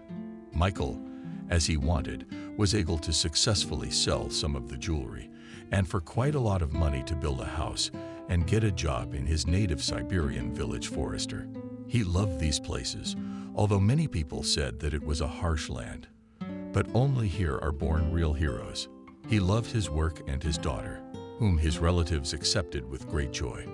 What can I say? The girl was just like her father, and appearance and character. Molly grew up and became a beautiful girl. Entered after school, which she graduated with honors in medical school on pediatrician. She dreamed of taking care of all the children of the planet, so that none of them could not experience what she experienced. She still often dreamed about her. Vanessa, who waited on the threshold of her room and sometimes waved at her. Her mother often came in her dreams and stroked her head. From such dreams, Molly woke up all in tears, but realized her mouth would always be with her in her legacy and future. Daddy, when I was little, my grandmother used to tell me that our treasures were proof of nobility. Maybe I should apply to the Nobility Society and get the status quo. Molly, you're all grown up and still going from Cinderella to princess. Dad, I'm gonna argue with you on this one. This is what my grandmother Vanessa wanted. So I'm gonna file the paperwork and include a picture of that necklace we have on it. By the way, glue, macaroni. This I read in an encyclopedia, the mark of a master jeweler who served at the court of the Empress. Yes, who, by the way, was shot by the revolutionaries. Daughter, maybe we should let it lie until better times, right? Emily didn't know what to do. She wanted to do her grandmother's will, but on the other hand, she realized that her father was right. Times are hard right now. Maybe we should just wait it out. Here you know that daughter Michael lived a piece of cutlet, which Molly cooked and continued. Graduated from college. You'll be almost 21. And then you can do whatever you want. Okay. The girl ate and thought, and realized how right her father was. Maybe it was really worth waiting until she graduated from the institute, and then time would tell. She smiled, and looking playfully at her father, suggested Paul. Let's go to the place where I grew up as a little girl. Molly, do you really want to do that? Michael almost choked on his fries. Daddy, I've been dreaming about Mom again. I really want to visit her and Grandma Vanessa's grave. You have no idea, do you? The man put his fork and knife on the table and put his head in our clenched fists. He thought about it. He had long ago made a vow not to remember the place from where he took his little girl, but to visit the graves. Okay, I don't mind just getting through the session. And by the way, I'm taking a vacation in July. We can go there, and then we can go to the sea. Let's do it the other way around.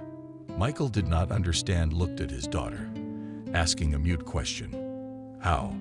First we'll go to the sea, and then to the grave of Mom and Grandma. Do you understand? Not Mom, not Grandma, have never been to the sea. And from there I want to bring them seashells and put them on their graves, so they can hear the sound of the sea in the next world. And then Molly couldn't take it anymore. She dreamt of her grandmother again, but now she was walking towards her, asking for directions with her mother, and they waved at her. How she wanted to run up to her grandmother's dress, like she did when she was a child, to hug her with her warm arms and stroke her head. Daughter, but don't cry. The man himself couldn't bear his daughter's tears, and at the mention of Evelyn as well, he soured. He stood up and paced around the kitchen, not knowing how to calm Molly and calm himself. Okay, let's do it this way. I agree. Just don't cry. I won't. I'm sorry. It just came on. Molly went to the bathroom where she was faced again with cool water and looked at her reflection in the mirror. Here again eyes will be red until the evening, and she still have to go out with Tolik to dance. The girl fixed her hair in a braided braid and tried to smile to herself. How did she become like her mother? Molly thought, remembering the only picture of Evelyn. But I'm my mother's daughter.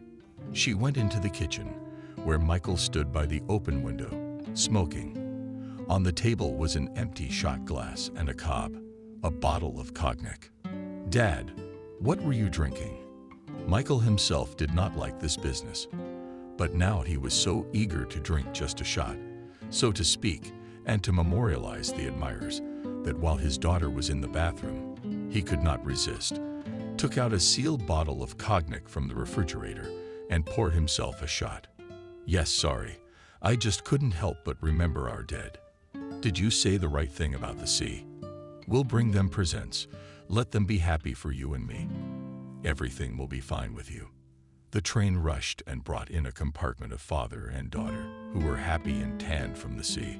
Lucky, thought many people, and they were right. But the faces of Michael and Molly did not shine with joy. Each of them was thinking about their hometown and the days of death they had spent there. Molly, let me go and get you some tea with lemon. Yes, with lemon. Her father's voice brought the girl out of her stupor. She loved him very much and realized that he was having a hard time as well. Once she even stammered to him that maybe you father should marry a second time. You're still young. You're still handsome. But at that moment, Michael looked at her so much that Molly was silent for a long time. Look over there. And the man pointed with his finger to the hold on which Evelyn's picture stood in a beautiful frame. She was, and is, and always will be the mistress of this place. No woman can replace her. You don't count. And turning around, Michael quickly put on his jacket and shoes. He went outside.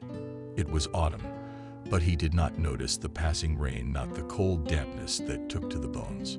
The man walked around town for a beat to o'clock, remembering Evelyn, but on the other hand realizing that Molly wanted to do him good.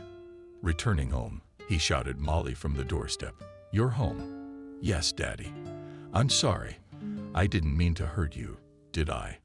It's just that you love me and you want the best for me." Michael sat down on a chair in the hallway and began to take off his shoes. He quietly said to Evelyn's daughters over there, and he pointed his finger upstairs, "And you are here, you are my whole family and my happiness. Got it? And don't say that to me again. Put some tea on." That's how they lived. And now, standing by the graves of Evelyn and Vanessa, they were each thinking about something different. But now there was no sadness on their faces, only love.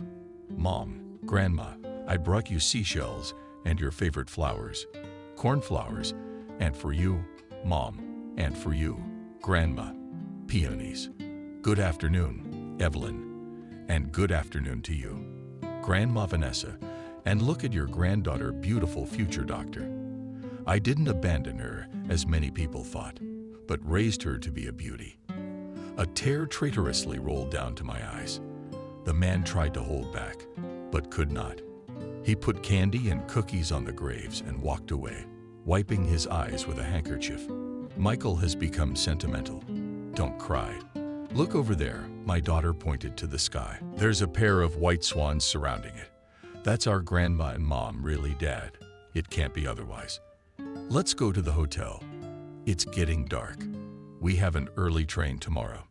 Come on, Dad. Father and daughter walked along the country road. They were happy, the two of them, and each realized that better things were ahead. That night, Molly dreamed of her mother and grandmother for the last time. They were standing on a hillock and waving to the girls, and Molly ran toward them with all her legs. She saw herself as a little girl for some reason. "Molly, wake up, daughter. You're dreaming and having a nightmare again." Her father held her by the shoulder, waking up to her screaming, "We should take her to the doctor." "Dad, Mom, and Grandma came to me in my dreams again. They often visit you in your dreams. Did they scare you this time?" "No." The girl wiped her tears with her hands, took a glass of water from the nightstand, and took a couple of sips. "They were saying goodbye to me. Daddy, I won't see them in my dreams anymore." And she burst into tears even harder. "Daughter, they will always live in our memory, in our hearts." They sat like that until almost morning. The daughter snuggled into her father's shoulder and howled sobs. And at dawn, Molly got up and went to the window and opened it wide open. "Daughter, I hope you don't do anything stupid." "I'm fine. I just realized that now I have to say goodbye to them too." I waved to the sun. She waved at the rising sun with both hands. She needed here to let go of her former fears and open like this window of her life to new accomplishments. Now she understood what her mother and grandmother wanted to tell her.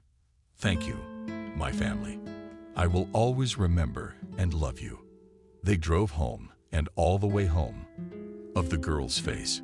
Yes, she found her peace of mind next to her father in her new home and the town she had loved from the very first day. She looked out the window and imagined driving to her new life. Like when she was a little girl, when her father took her to a small Siberian town. Everything would be fine, the girl thought, and she was right. After all, everything in her life turned out in the best possible way. As her grandmother wanted, Molly became a doctor and the best pediatrician in the city. She successfully married a wonderful man and gave birth to 2 children, a son and a daughter, who was named Evelyn in honor of her mother.